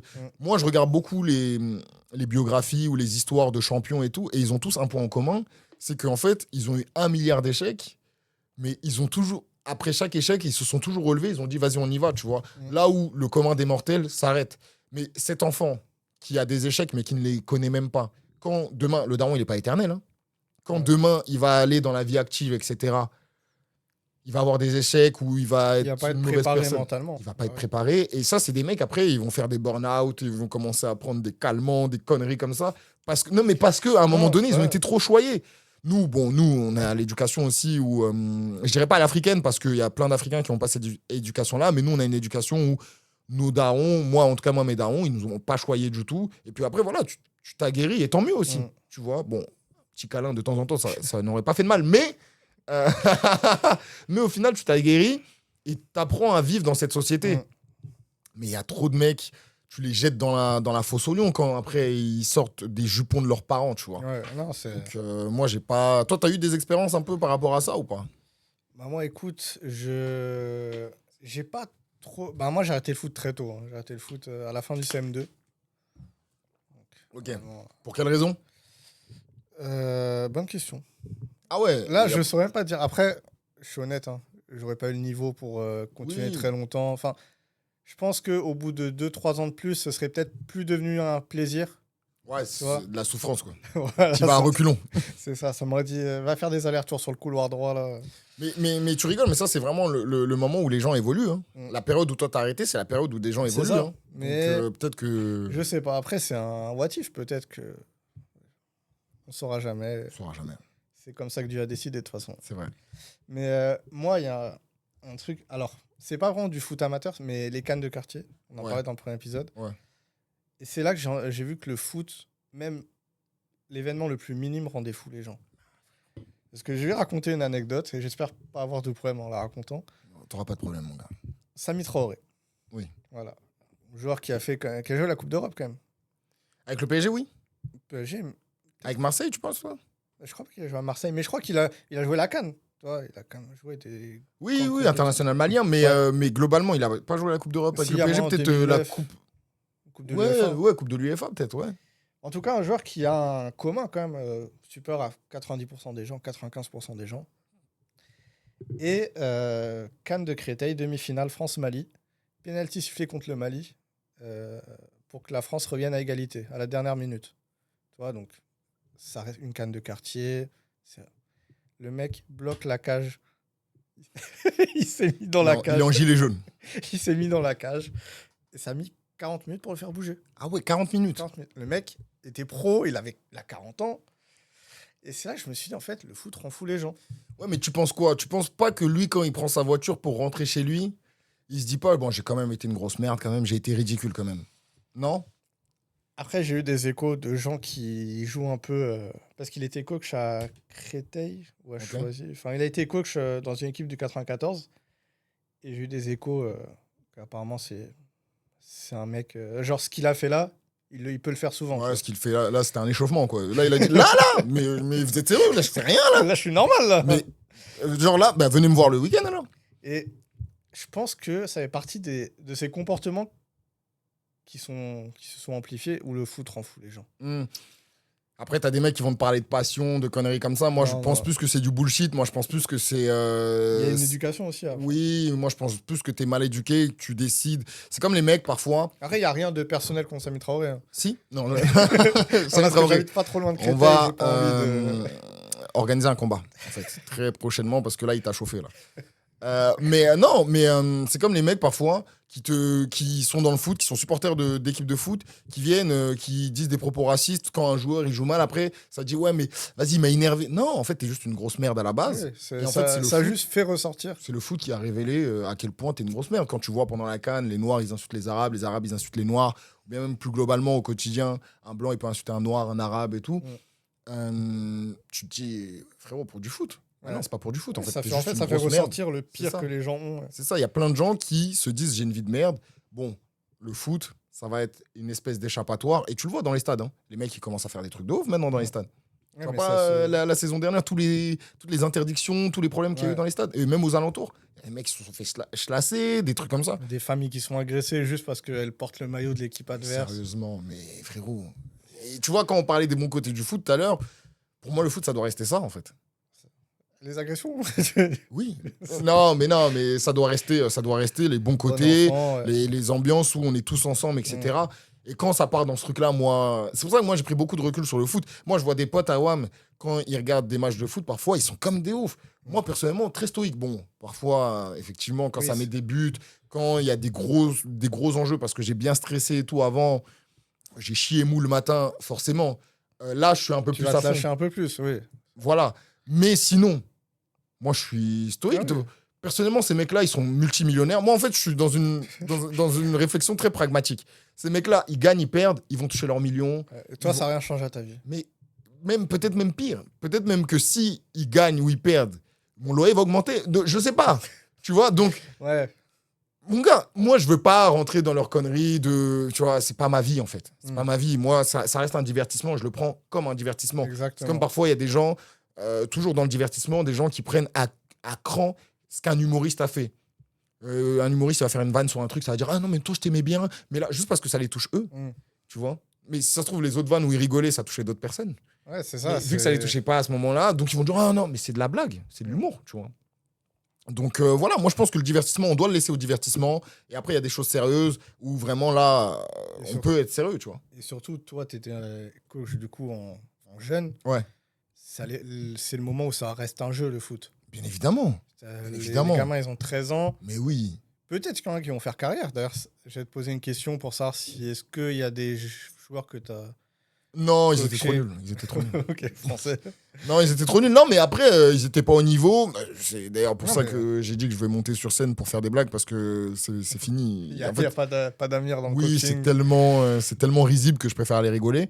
Non, en fait, ils étaient pas au niveau. Mais par contre, les tournois, parce que la première année j'ai quand même pu faire un ou deux tournois du coup. J'aurais dû faire le troisième. Au final, il s'est pas fait. Mais Ouais. les tournois qu'on a fait, les moments qu'on a passés ensemble, c'est des moments qui sont gravés dans leur mémoire à vie. Bah oui. Et ça, j'allais dire, je sais pas si ça vaut d'être professionnel, si, quand même.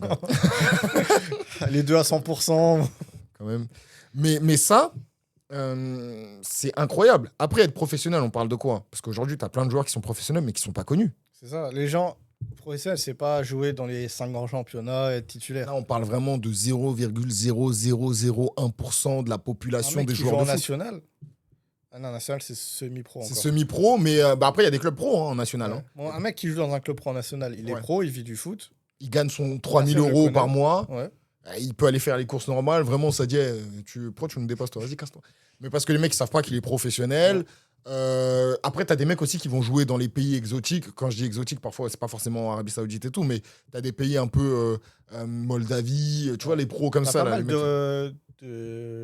de Français qui vont dans l'Europe de l'Est. Exactement. Parce que c'est comme on est un pays qui a quand même un label formation. Bien assez- sûr, bien sûr. Tous les pays. Bien sûr, ils sont titus. Mais t'as pas un mec du 12 là qui est parti là-bas, là, Sangaré, là Si. Moussa Sangaré, je crois. Si. Ben voilà, lui, il est parti là-bas. Je crois il est en. C'est quel. Je crois qu'il est Bulgarie à ou Sofia. quelque chose comme Il est ça, en ouais. Bulgarie, je dirais. Donc Bulgarie.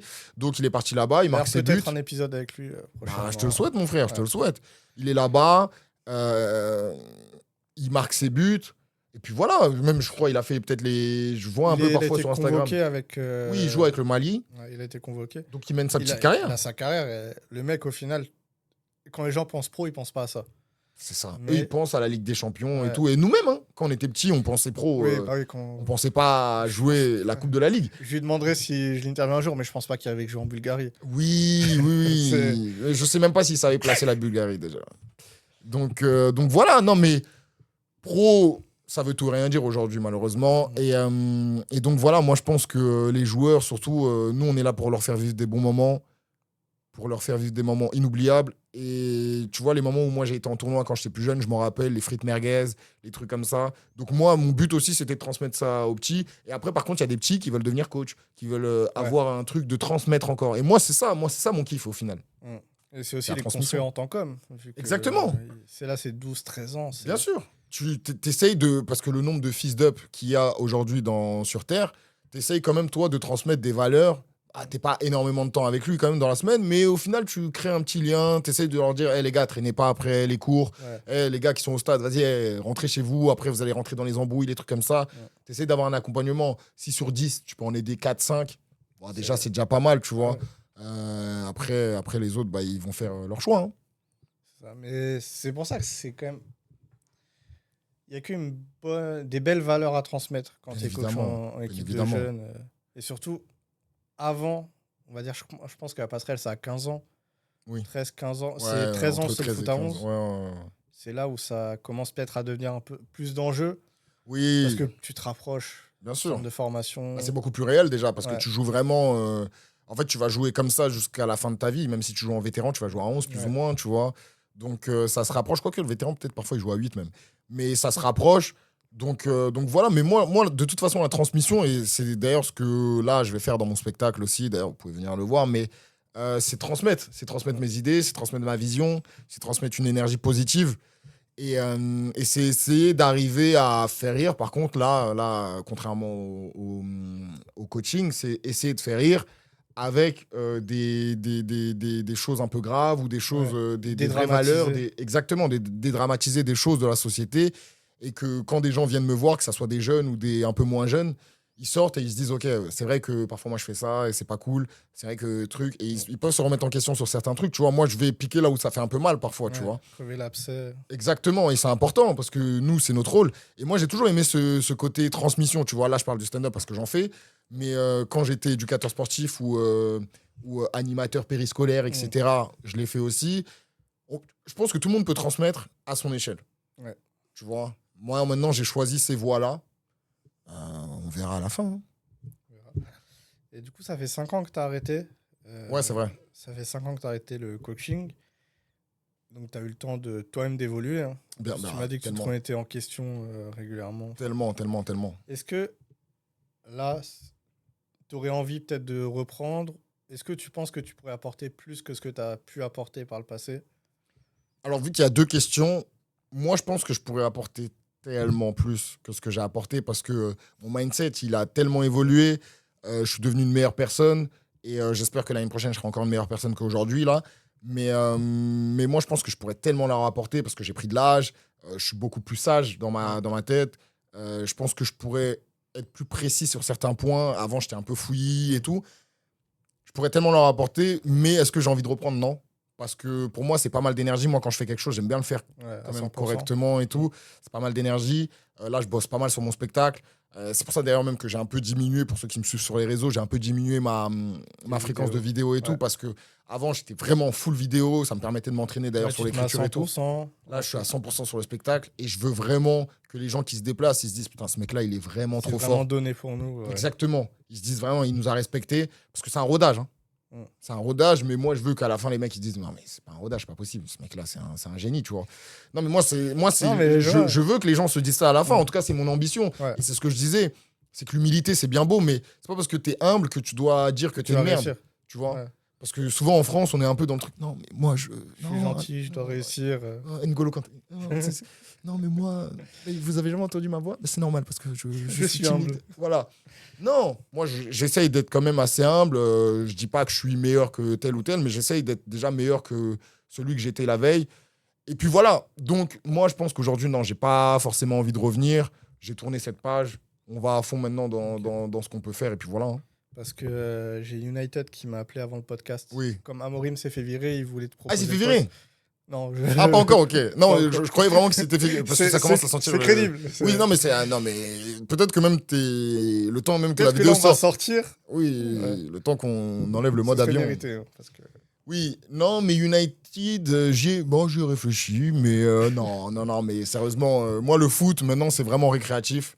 Ouais. C'est du divertissement à l'état pur. Moi, j'essaye d'être à fond dans ce que je fais. J'essaye de respecter les gens qui m'aiment, qui m'apprécient, qui apprécient mon travail. Et puis voilà. Hein. Quand j'étais dans le foot, j'étais à fond. Et là, J'ai maintenant... tourné la page, donc maintenant, je suis dans le stand-up, vraiment à fond. Je suis à fond. Et puis voilà, peut-être que demain, je serai dans la randonnée. À fond. J'irai à fond. Quand tu passes la trentaine, en général... Frérot, tu le dis la trentaine. Il y a un gars là qui m'a qui m'a proposé vraiment des randonnées, un gars à moi. Mais attention, ça a l'air d'être une Ah, activité mais de ouf. Hein. c'est très bien. Mais oui, mais oui. On crache pas sur. Non, non, non, non, non, non. De toute façon, moi je pense que, bah, tu vois, ça c'est intéressant aussi. C'est que nous on a grandi dans des quartiers un peu populaires. Les mecs, ils essayent même pas d'ouvrir leur esprit et ils sont en mode, tu vas leur dire randonnée. Ah, mais c'est quoi ça? T'es sérieux? Ils savent même pas s'ils aiment bien ou pas. Tu sais que j'ai eu ça avec. Moi, je me suis mis au padel récemment. Mais moi aussi un peu, ouais. Ouais, mais je vois, c'est vrai, je vois tes snaps et tout. Et c'est vrai que au début, je disais même pas que je fais du padel. Ouais. Je disais, mais va faire des fives. Mais il sait même pas. Ça se trouve, il va plus kiffer le paddle que le five. Mais... Mais vu que, en fait, dans les quartiers un peu populaires, on nous a enfermés dans un truc. Ouais, tu dois t'habiller comme ça, tu dois parler comme ça, tu dois faire telle activité, tu dois sortir dans ces endroits. Non, dans Paris, tu dois pas aller là-bas, il y a que les blancs ou il y a que truc. Bah, en fait, au final, on est resté enfermé un peu dans ce truc-là. Ouais. Et moi, c'est pour ça que moi, depuis longtemps, de toute façon, j'essaye d'apporter ma pierre à l'édifice aux jeunes, aux moins jeunes, même aux gens. Parfois, je suis obligé de déconstruire un peu des gens autour de moi, de leur dire, hey, frérot, de quoi tu parles, tu vois. Paddle, c'est le feu. Ouais, C'est le feu, man. Ouais, c'est beaucoup plus cher que le five, il faut le dire. Non, Eh. les mecs du paddle, on va vous attraper un jour. Parce que les prix que vous mettez là. Moi, j'ai Mais- trouvé un bon plan. Ah ouais? Ouais, on en parlera. Bon, on en parlera en off. On va En pas... off, en off. Parce que si on parle de ce bon plan à tout le monde, Ouais, ce n'est plus un bon plan. c'est ça. C'est-à-dire que tu vas voir la queue là-bas et puis voilà. Parce que ces gens-là attendaient juste le bon plan. Et ils nous regardaient juste pour le bon plan depuis le début. Mais non, donc voilà, moi je pense que, bon, la randonnée, ça a l'air d'être le feu. Et puis moi, je suis un mec qui teste de toute façon. Et puis si j'aime pas, j'aime pas. Ouais, c'est ça. Mais je veux pas dire déjà ça pue la merde, je veux juste dire moi, j'aime pas. Moi, personnellement, je n'aime pas. Voilà. Et je passe à autre chose. Et très bientôt, stand-up randonnée. Il y a un Pourquoi pas. concept, hein. Pourquoi pas. Il y a un concept. Tu fais tes tournées, que des Ouais, randonnées entre chaque exactement. ville. En vrai. Ah bah, du coup, on va quand même faire une petite partie sur ton spectacle, enfin sur ton C'est gentil, sur mon le frère. rodage de ton spectacle. Ouais. Est-ce que tu peux nous raconter un peu la création, la genèse? Ouais, ben moi je l'appelle le rodage parce que je sais que ça fait quand même presque 4 ans que je suis pas monté sur scène. Mm. Donc je l'appelle le rodage parce qu'il y a plein de surprises. Chaque semaine, il y aura des nouvelles surprises et tout. Et puis il y a des surprises, je vous invite à venir le voir. Toi, tu pourras venir ou pas? J'ai pas encore pris les places. Ah, t'as pas pris... pour le coup, je croyais vraiment que tu avais Je voulais prendre les places, mais. Oui, non, mais en fait, c'était un peu long, donc je Ouais. comprends aussi. Mais t'inquiète, je vais essayer de faire mon max pour Non, vous. mais t'inquiète, t'inquiète, t'inquiète. De toute façon, j'ai un pistolet, donc je te braquerai avec pour que tu puisses les prendre rapidement. Non, mais plus sérieusement, je l'appelle rodage parce que ça fait longtemps que je suis pas monté sur scène, presque 4 piges. Je me suis rendu compte là, il y a pas longtemps. Et parce que j'avais arrêté le stand-up parce que, en fait, c'était Là, un c'était monde. après le Covid. Déjà. Et c'était un monde un peu de salope, un peu, où j'avais fait un plateau, où il y avait un mec qui m'avait fait un coup de salope, il croyait que j'avais pris ses vannes, alors que, frère, je monte sur scène, je fais le passage, je t'ai jamais vu sur scène. Il me dit, oui, mais en fait, parce que j'avais entendu, parce que peut-être que t'étais à côté de moi, t'avais entendu quand j'avais dit les interphones et tout. Je lui dis, mais frérot, comment tu veux que j'invente un sketch juste parce que je t'ai entendu parler des interphones, frère? Mais t'es totalement starbé dans ta tête. Et après, je lui ai carrément, moi, parce qu'à la base, l'organisateur, il a gardé ça dans sa tête. Après, il m'en a parlé. Il m'a dit, ouais, lui, il a pas trop aimé. Je vais même pas en parler parce que ce mec, il commence à être un peu connu d'ailleurs. Je vais même pas dire son blaze. Et il a dit Je oui. dirais en off. Ouais, il a dit lui, il a commencé à. Il a dit que t'as volé ses blazes, ses vannes. Et c'est comme ça que ça commence la calomnie et les mauvaises rumeurs, hein, tu vois. Et moi, du coup, je lui ai envoyé un message. Hein. J'ai envoyé le screen parce que moi, j'étais MC de la soirée. Donc, je lui ai envoyé le screen de comment je comptais mettre la soirée.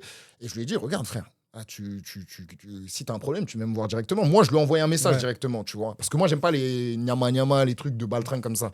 Moi, j'ai grandi dans un truc où on se parle en vrai. Ouais. Et puis voilà, si on s'aime pas, mais au moins, on s'est parlé. Donc, moi, je lui ai dit. Et après, il m'a dit, ah non, mais tranquille, t'inquiète, en message. Bah oui, mais bien évidemment, parce qu'en face, c'est plus compliqué. Et puis, tu sais que je vais t'en mettre une. Mais donc, voilà. Donc, moi, j'ai un peu arrêté, ça m'a un peu dégoûté. Et puis, même, j'aimais plus ce que je faisais. Toi, t'as vu le premier spectacle, il n'y a aucune vanne qui est restée parce que j'aimais pas vraiment ce que je faisais. Je trouvais que je dénonçais rien. C'était très drôle. Enfin, c'était très drôle. C'était Non, drôle. C'était drôle. C'était drôle, bah, c'est gentil, mais je dénonçais rien, j'ai pris de l'âge, et puis j'allais dans beaucoup de villes de France, je gagnais des concours, des trucs comme ça, mais je dénonçais rien. Les mecs, ils viennent, ah, t'étais drôle, Ouais, tu faisais bamboula. de l'humour vendredi, tout est permis. Quoi. Exactement. Ouais. Là, vraiment, en concurrence avec Issa Doumbia. Mais au final, j'aimais pas ce que je faisais, donc j'ai préféré rester dans mon coin, aller dans le mont Fuji, m'entraîner avec la Ligue des Ombres, avec Razal Ghoul. Et puis, j'ai commencé à faire des vidéos. Toi, tu as vu toute l'évolution des vidéos. Aujourd'hui, je fais des vidéos qui m'intéressent vraiment sur l'actualité, sur plein de trucs. Je commence à trouver mon style, donc je me suis dit, OK, C'est engagé quand même. Oui, engagé, mais pour moi, en tant qu'artiste, tu dois être engagé. Ouais, c'est vrai. Pour moi, à C'est la vrai que base. du moment que tu as une plateforme Ouais, et que tu as des intérêts à défendre. bien évidemment. On a tous des intérêts à défendre. Même si t'aimes les chats, bah, tu peux défendre l'intérêt des chats. Tu vois, Rémi Gaillard, lui, maintenant, il est grave dans les animaux, la Ouais, SPA, les trucs comme ça. Alors qu'on parle quand même d'un mec qui mettait des lucarnes dans des camions de police. Mais, mais donc voilà, moi, je pense que tout le monde a des intérêts engagés, des intérêts à défendre. Donc moi, je suis arrivé maintenant dans un truc où j'aime beaucoup ce que je fais. Je suis fier de ce que je fais. Donc je me suis dit, il faut que je monte sur scène. Et d'ailleurs, quand j'ai balancé la billetterie, c'était en mai, je crois, j'avais rien écrit. Hein. Ok. Mais parce que j'étais pas sûr. Ouais. En fait, j'ai 40 000 abonnés aujourd'hui sur YouTube. D'ailleurs, merci les frères. J'ai 40 000 abonnés, j'ai des milliers d'abonnés sur Insta et tout, c'est cool. Mais frérot, tu sais pas comment les gens ils vont accueillir ton projet, tu vois. Ouais. Donc, bon, j'ai vu que les places partaient plutôt bien. J'ai vu que pratiquement deux salles étaient remplies, 2 dates. Je me suis dit, bon, 5 mois à l'avance, quand même, c'est que les gens m'aiment bien. Donc, on va commencer à bosser. Et là, j'ai commencé à charbonner, sincèrement, comme je t'ai dit, pour respecter les gens qui viennent. Et donc, voilà, ça a été ce cheminement-là, de A à Z. Je me suis dit, bon, là, maintenant, j'aime ce que je fais. Je vais monter sur scène pour vraiment dire des choses. Je vais parler de sujets vraiment très piquants. Les autres humoristes, je pense qu'ils n'en parlent pas vraiment. Et moi, je pense que c'est mon rôle aussi d'aller piquer là où les autres, ils vont pas. Parce que moi, je suis quand même quelqu'un de très franc. Je suis comme ça dans la vraie vie. Donc, sur scène, il faut que je le sois aussi. Et il y a plein de moments où, j'en suis sûr, il y a des gens qui vont être d'accord avec moi. Il y a des gens qui vont pas être d'accord avec moi. Et tant pis. Oui, tu Le veux truc pas le plaire plus- à tout le monde sur. Évidemment. Je sais pas combien de temps dure le spectacle. Sur 1 heure. Sur 1 heure, tu veux pas. Et même tant mieux. Tant mieux, parce que moi, j'ai mon avis. C'est le mien. Je le défends. Et puis, tant que toi, à la fin, tu viens, tu rigoles. Parce que, quand même, le but principal, Oui, c'est quand même que tu viennes rigoler. Un Sinon- congrès de l'ONU. Hein, à la Sinon, base. j'aurais fait de la poésie. Mais le mec, il vient. Maître renard sur son arbre perché. Non, donc voilà. Donc, moi, le but à la base, c'est que tu viennes rigoler. Moi, si à la fin, tu as rigolé de ouf, tu as un peu réfléchi et tu trouves que voilà, le truc est bon, moi, mission accomplie. Donc, voilà. Donc, moi, c'est le truc. Donc, je joue en octobre. Ouais. Je joue en octobre tous les jeudis. Les 2 premières dates sont presque complètes. Là, il reste quelques dates sur la deuxième date, mais la deuxième date, elle est déjà complète pratiquement. Donc, il reste 3 dates après en octobre à prendre. Ok. Et puis voilà, hein. Venez à mon C'est où spectacle. C'est- C'est sur Paris 19e. Paris 19e, Ok. tous les jeudis. C'est là où t'avais fait le premier ou... Ouais, exactement, Ok. exactement. Donc, c'est une salle. Vers les Bucs-Chaumont, si vous voulez vous balader. Exactement. Vous avez un date, une petite balade, un petit spectacle. Exactement. Venez à l'heure. C'est très important si vous voulez pas vous faire terminer quand même, parce que c'est vrai que j'ai un peu de maturité, mais pas tant que ça. Ouais. Donc si tu viens en retard, moi je te termine. Et puis voilà quoi. Donc nous on arrive avec un truc où vraiment là je suis très fier de ce que je fais. Ouais. Et c'est important d'être fier de ce qu'on fait, parce que sinon en fait on n'est pas à fond. Et je me rappelle que moi mon premier spectacle, même quand je le faisais, c'était drôle et tout, je trouvais que c'était drôle. Mais Il y a- il manquait quelque chose. Il manquait le truc de t'es vraiment content. Là, aujourd'hui, j'en parle à tout le monde, alors que le premier spectacle, j'en parlais vite fait et tout. Là, aujourd'hui, j'en parle à tout le monde parce que je veux que tout le monde vienne voir ça. Parce que j'estime que ce que j'ai fait, c'est vraiment un travail qui est assez sympathique quand même. Et c'est pas à moi d'en juger, de dire que c'est extraordinaire et tout. Moi, je pense que c'est sympathique. C'est le côté un peu humble, du coup. C'est le côté français, Île-de-France. Donc voilà. Moi, je trouve qu'il est sympathique, mais c'est aux gens de venir voir C'est et ça. de trouver que le spectacle est bon ou pas. Et du coup, là, tu as 4 dates, c'est ça, tout le mois J'ai d'octobre 5 dates. Il y a 5 jeudis en 5 octobre. jeudis. Et il y en a peut-être d'autres qui vont se débloquer, mais d'abord, il faut Selon qu'on comment ça Oui, prend aussi. il faut qu'on complète déjà toutes ces dates-là, tous ces jeudis. Et puis voilà. Mais après, d'ailleurs, sur la 3e date, il y a déjà au moins une dizaine de places qui sont vendues. Ouais. Sur la 4e date, je pense qu'il n'y a même pas vraiment de place. Il y en a 1 ou 2. Et sur la 5e date, vu que je crois que c'est le jeudi 30 octobre, si je ne me trompe pas, en plus, c'est à 21h. Donc là, c'est la période de vacances scolaires, juste avant le 31 et tout, 31 octobre. Là, je pense qu'aussi, pareil, il y a à peu près une dizaine de places. Donc, Ok. moi, j'ai confiance. Je sais que les gens vont venir petit à petit. Puis toi, tu fais ton maximum. De toute façon, tu fais ton Oui. maximum. Après, tu contrôles pas tout. Oui. Et puis, c'est les gens qui loupent. Ouais. Moi, c'est ma vision. Ouais. C'est que j'estime avoir produit un truc vraiment assez correct. Moi, je veux voir des spectacles de stand-up, etc. Ouais. J'essaye de me différencier. J'essaie de faire autre chose, de proposer autre chose. Si les gens, ils viennent pas, voilà. Il rate. Bah, c'est pas grave. Et ratez pas. Hein. Moi, je suis là. Ratez pas. Ne ratez En pas. octobre, Attention. tous les jeudis. Et moi, j'ai l'adresse en plus. Oui, Les gens- l'adresse, on va pas la dire parce que tu la reçois quand tu prends ta place. Mais c'est effectivement, parce que sinon, après, tu as des mecs qui vont venir et vont dire ah, ben, j'avais pas réservé, tout ça. Donc, Ah moi, ouais. je préfère laisser l'adresse un peu secrète, entre guillemets, et quand tu prends ta place, bah, tu as l'adresse. Ouais, non, c'est Mais pourquoi avoir l'adresse si t'as pas ta place? c'est vrai. C'est vrai. Ça n'a aucun sens, tu vois. Donc voilà. Et j'avais une dernière question. On va revenir un peu sur le côté coach. Dernière question, c'est déjà fini.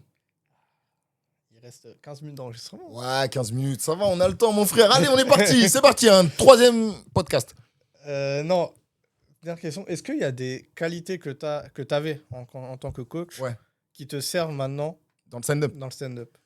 Bah moi, je pense que c'est ma franchise, c'est le fait que je puisse dire tout haut, entre guillemets, ce que les autres ils vont penser, tout bas, et ils vont pas oser le dire. Moi, j'ai pas de problème avec ça. Pour moi, t'aimes ce que je dis, c'est cool. Si t'aimes pas, bah, c'est ton problème. Mais je pense que de toute façon, si t'arrives à te remettre en question et t'arrives à comprendre que ce que je te dis, c'est pour ton bien, bah, tu vas capter. J'essaie de mettre les formes, mais il y a des gens qui sont très fragiles. Donc, même si tu mets les formes, excuse-moi, en fait, il faut que je te dise que la passe, elle était pas bonne. Oh, mais pourquoi tu dis... Tu vois, les mecs, c'est des fragiles aujourd'hui, les gens. Moi, j'essaie juste d'être honnête avec moi-même, honnête avec les gens. Donc ça, c'est des qualités pour moi qui sont restées pareilles. Après, c'est la tchatch, hein. C'est le fait que je puisse parler à tout le monde, que je puisse répondre vite à des choses, surtout avec des petits qui parfois essayent de te mettre en difficulté, tu vois, parce que un enfant, de toute façon, comme certains adultes aussi, mais un enfant va toujours essayer de te tester. Ouais. Tu vois. Tester un peu les limites. Exactement, de tester jusqu'où je peux aller, ce que je peux faire et tout avec toi. Est-ce que t'es machon ou pas? Est-ce que je peux vraiment te faire des dingueries? Ok. Donc voilà, les enfants, ils vont être dans ce truc-là. Moi, j'ai beaucoup de réparties, grâce à Dieu. Donc, j'arrive à leur répondre du tac au tac. Et même eux, après, ils sont un peu dépassés. Et au stand-up, c'est une qualité quand même. Ça te permet aussi de... T'as des parties impro dans ton spectacle ou pas? Oui, il y a une partie impro au début surtout, mais justement j'ai essayé un peu de l'enlever un peu cette partie impro. Après il y aura de l'impro parce que de toute façon chaque spectacle est unique et chaque public est différent. Donc il y a peut-être des gens qui voudront peut-être me parler de temps en temps et tout. Donc là je serai obligé, je vais pas dire non mais j'avais pas mis d'impro. Le mec il panique. Donc oui, il y a une partie impro, mais j'ai essayé de l'enlever un max et de respecter les gens parce que je trouve qu'aujourd'hui, et c'est mon avis, je critique personne en fait. Et puis si vous avez un problème, vous savez où me trouver. Mais moi, je trouve qu'aujourd'hui, il y a énormément de stand-uppers qui arrivent. Même moi, je suis parti voir des spectacles de stand-up, par exemple, récemment, je te dirais qui, mais qui arrivent. Frérot, tu vas faire, je sais pas, 2 heures sur scène. Il y a au moins 1 heure d'impro, mon gars. Ouais, 1 heure de choses qui ne sont pas écrites. Après, il y a toujours la limite. Est-ce que c'est de l'impro ou est-ce que c'est de la fausse impro? Tu sais, des fois, il y a des... C'est possible, mais moi, bon, je fais un peu de scène, donc je pense voir un peu quand c'est écrit, quand c'est... Tu vois, il y a le rythme, en fait. Ouais. Après, peut-être, ils testent aussi, c'est possible. Donc, mais il y a un rythme. Quand c'est écrit, tu le vois directement. Il y a un rythme. Ta. Tu vois, il y a une espèce de petite rythmique. Moi, j'estime que il y a beaucoup de gens qui kiffent l'impro. Donc, il faut essayer de donner à manger à tout le monde. Parce qu'il y a des gens, vraiment, ils disent « Ah, mais t'as pas assez. » Le type de stand-up qui fonctionne le plus, j'ai l'impression. L'impro? Non, ouais. Ouais, c'est possible, mais est-ce qu'on voit vraiment... Enfin, pas plus que de l'impro, les interactions avec le public. Tu vois. Mais toi, quand tu payes pour aller voir un spectacle, ça m'intéresse. Quand tu payes pour aller voir un spectacle, tu préfères qu'une personne vienne et te livre sa copie ou tu préfères qu'une personne juste échange avec toi? C'est bien qu'il y ait de l'échange, mais c'est vrai que tu payes un spectacle, tu payes pour aller au cinéma. Le film, c'est pas... Le film, il est monté, tu vois. Pour le stand-up, pour le théâtre, pareil. Pour moi, il peut y avoir... L'échange, c'est bien, surtout dans le stand-up. Ça permet de rendre tout plus vivant. Bien sûr.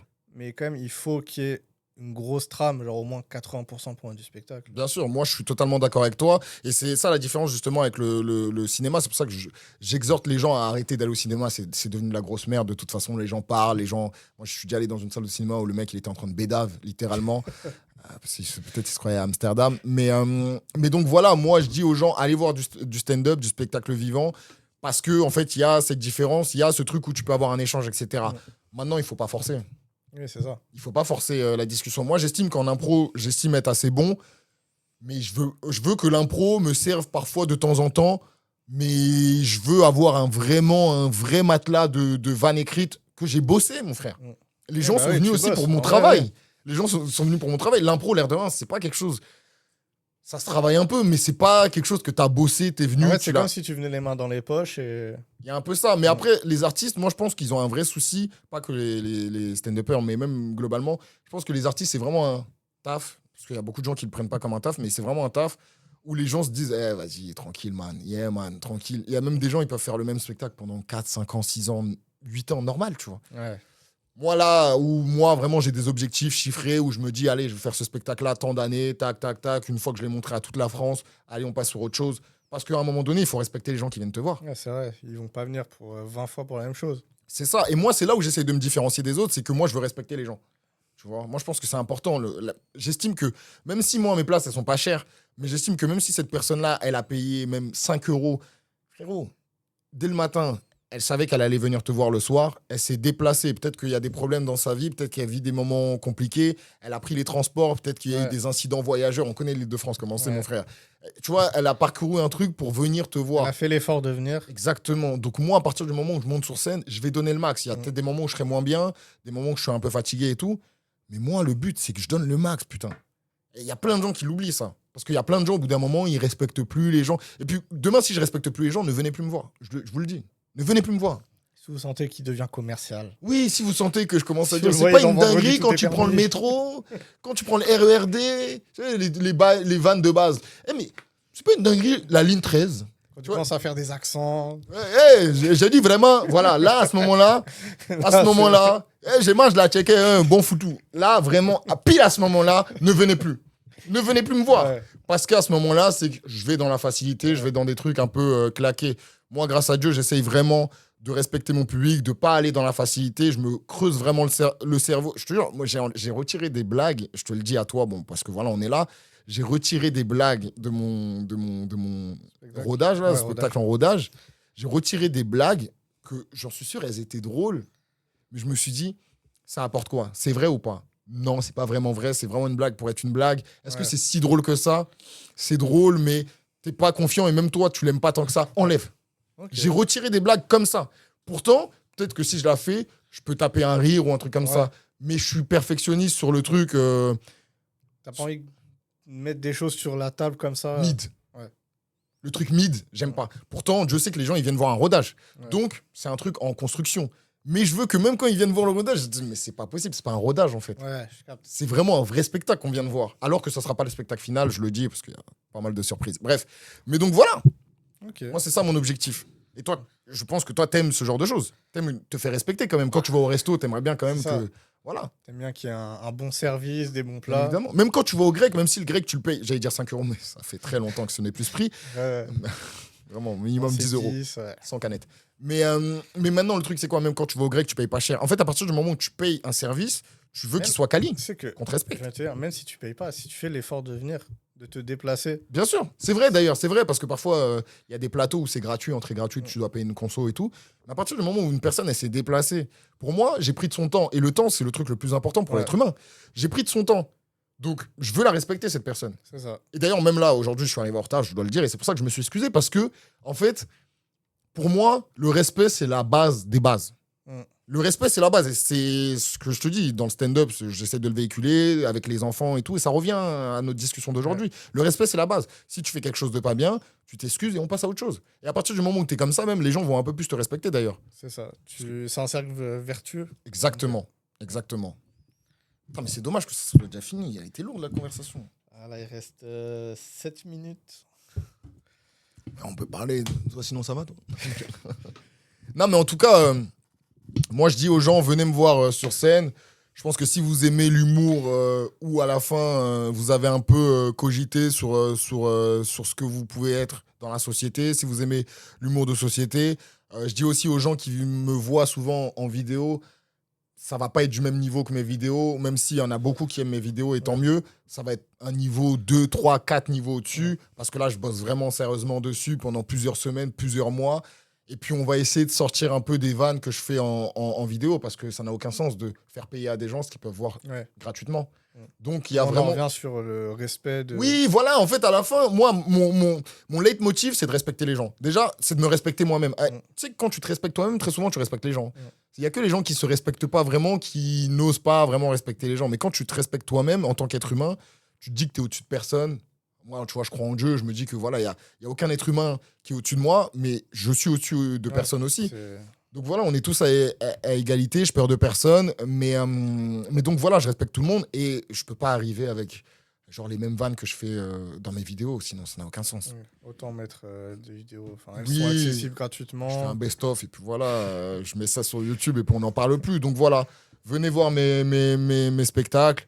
Venez donner de la force parce que j'ai refusé de faire les... Entre guillemets, j'ai refusé. Bon, ils m'ont pas invité. Mais j'ai refusé de faire les médias qui m'avaient pas invité. Mais c'est dans mon développement. C'est-à-dire que même si demain, les mecs, ils m'invitent, bah voilà, faudra voir où je vais, tu vois. Ouais, tu vas Parce pas. que, oui, moi, je suis vraiment en mode indépendant. On va pas te voir sur CNews. Mais pourquoi pas? Non, ça dépend de la quicheta. Non, bien évidemment, surtout pas. Même BFM, faut voir, frère. Hein. Non, Parce que les gens, souvent, ils parlent de CNews, mais même BFM, la manière dont parfois Ouais. ils parlent des musulmans, des Eux, minorités, ils ont de la etc. chance qu'il y ait CNews, on va dire. Bah, c'est ça, en fait. C'est qu'en fait, dans la médiocrité, il y a quelqu'un qui est encore plus médiocre que toi. Donc, à la limite, on t'oublie un peu. C'est vrai. Mais c'est comme parfois dans certains matchs de foot. Il y a un mec, il a tellement pué la merde que T'oublies, t'oublies l'autre qui a vraiment. Non, tu vois. c'est vrai que. Mais BFM, de toute façon, les chaînes d'infos, on continue, vu qu'eux, en fait, ils doivent vendre de la pub. Frérot, s'il y a un mec Ils font dans le sensationnalisme. Oui, s'il y a un mec qui a fait tomber son chat, il va dire hey, mais il y a un homme qui a jeté son chat volontairement. Alors, tout de suite, on se déplace dans le Languedoc-Roussillon, tout de suite. Bah oui, il faut qu'ils vendent un truc un peu sympathique, parce que sinon, les gens, ils regardent pas. S'ils disent juste, bah, il s'est rien passé aujourd'hui, bah, les gens, ils vont dire, Revenez bah, demain, s'il vous plaît. oui, revenez demain. Non, aujourd'hui, non, le magasin est fermé, désolé. Il s'est rien passé de grave, en fait. Donc, ils sont tous les jours obligés d'inventer un nouveau truc. Donc, voilà. Ouais, donc, pas de médias. Non, pas de médias. Moi, j'estime qu'aujourd'hui, Internet, c'est beaucoup Donc, attends, plus... c'est-à-dire que ton seul média, ce sera YouTube. Je vous la com. Oui, déjà, je joue la com, effectivement, une exclusivité. Bon, après, t'es le seul qui m'a invité. Non, on est là pour être honnête. Non, mais déjà, il y a ça. Mais après, si demain, t'as d'autres podcasts ou quoi, je suis ouvert. Mais c'est Internet, en fait. C'est le digital. Pour moi, aujourd'hui, avec Internet, c'est beaucoup mieux. Je vais aller à la télé. Toi, tu regardes la télé encore? Personne regarde. Personne regarde. Il y a que les À la yeux. limite, ce que ça va faire, c'est que les gens vont voir sur Internet ta prestation à la télé. À la télé, exactement. Mais aujourd'hui, il y a que les yeux qui vont à la télé et tout. Moi, personnellement, j'ai envie d'avoir des gens qui me ressemblent sur scène pour qu'ils puissent rigoler aussi. Parce que, frérot, oui, ton humour, il va peut-être pas mais toucher. Mais moi, j'en suis sûr. T'as une vieille mamie qui arrive, qui n'a pas vécu ce que j'ai vécu, ou qui elle va pas comprendre. Ouais. Elle va dire, mais déjà, il parle français, mais je comprends pas. Il parle pas bambara. Mais donc voilà. Donc voilà, en fait, moi, j'ai pas envie de faire des médias pour faire des médias. Ça, c'était un peu à l'ancienne. Et puis même au-delà de ça, tu vois, les gens qui sont produits, qui se font tabasser les fesses et tout, moi, je suis en autoprod. Ouais. Je paye mes trucs. Voilà, j'avance mes sous pour la location de la salle, je paye. Tout mon matériel, je me suis acheté caméra, matériel et tout. Moi, voilà, ça m'a bien tabassé le fiac, mais je paye et au moins, je ne dois rien à personne. Et je suis libre. Ouais, bah, Je vais faire des vannes sur ça, je fais. Je vais faire des vannes sur... je fais ce que je veux, en fait. Je peux tabasser tout le monde. Moi-même, je me vanne moi-même. Il n'y a pas de... Non, Abou, non. Là, par contre, ça va être un peu compliqué. Ouais, si cette je fais blague, ça. tu... Oui, voilà. Non, Ouais. je fais les vannes que je veux. Et c'est pour ça que La vous devez liberté, venir c'est me le plus voir. important. Ouais. En fait, ça n'a pas de prix. Souvent, on se dit ça et tout, mais après, on est dans un CDI, on s'enferme et tout, et on n'est pas vraiment libre. 5 semaines de vacances à l'année, t'essaies de kiffer tes week-ends, tu te dis, ah non, là, je veux poser un pont comme ça, en fait. Parce qu'en fait, là, j'aurai le temps d'y aller, juste kiffer. Donc voilà, mais la liberté, en fait, c'est vraiment ça. C'est vraiment faire ce que tu veux et devoir avoir... À quoi sert ton million si tu prends perpète? Exactement. Million, Bravo. liberté. Bravo. Non, mais c'est vrai. Il y a plein de gens qui ont beaucoup d'argent, mais qui ne sont pas libres. Ouais. Moi, je préfère avoir un peu moins d'argent et être libre que être multimillionnaire et ne pas être libre, tu vois. Ceux qui taffent en finance, là, qui finissent à 3h du matin. Et qui tapent des rails de coke. Ouais. Faut pas le dire. Non, mais Ça, voilà, faut mais il faut le dire. Mais même ça, leur dépendance fait qu'ils sont même pas libres. C'est ça. Parce que sans ça, ils sont pas bons. Vis-à-vis du travail, vis-à-vis de leur dépendance. Bien sûr. Ouais. Bien sûr. Donc, moi, j'ai choisi la voie de la liberté et le fait que je me sois entraîné avec Razal Ghoul dans les montagnes.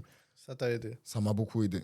Ok, bah écoute, merci d'être venu. Merci à toi de m'avoir invité, mon frère. Bah, frérot, on est là pour ça. On peut te retrouver sur quoi? Sur YouTube, Instagram? YouTube, Insta surtout. Ouais. YouTube, Insta, YouTube Abou Follet, ABOU plus loin FOLEY, Instagram pareil. Ouais. C'est là-bas où je balance mes vidéos sur l'actualité. Je balançais beaucoup de chroniques sur YouTube, un peu moins.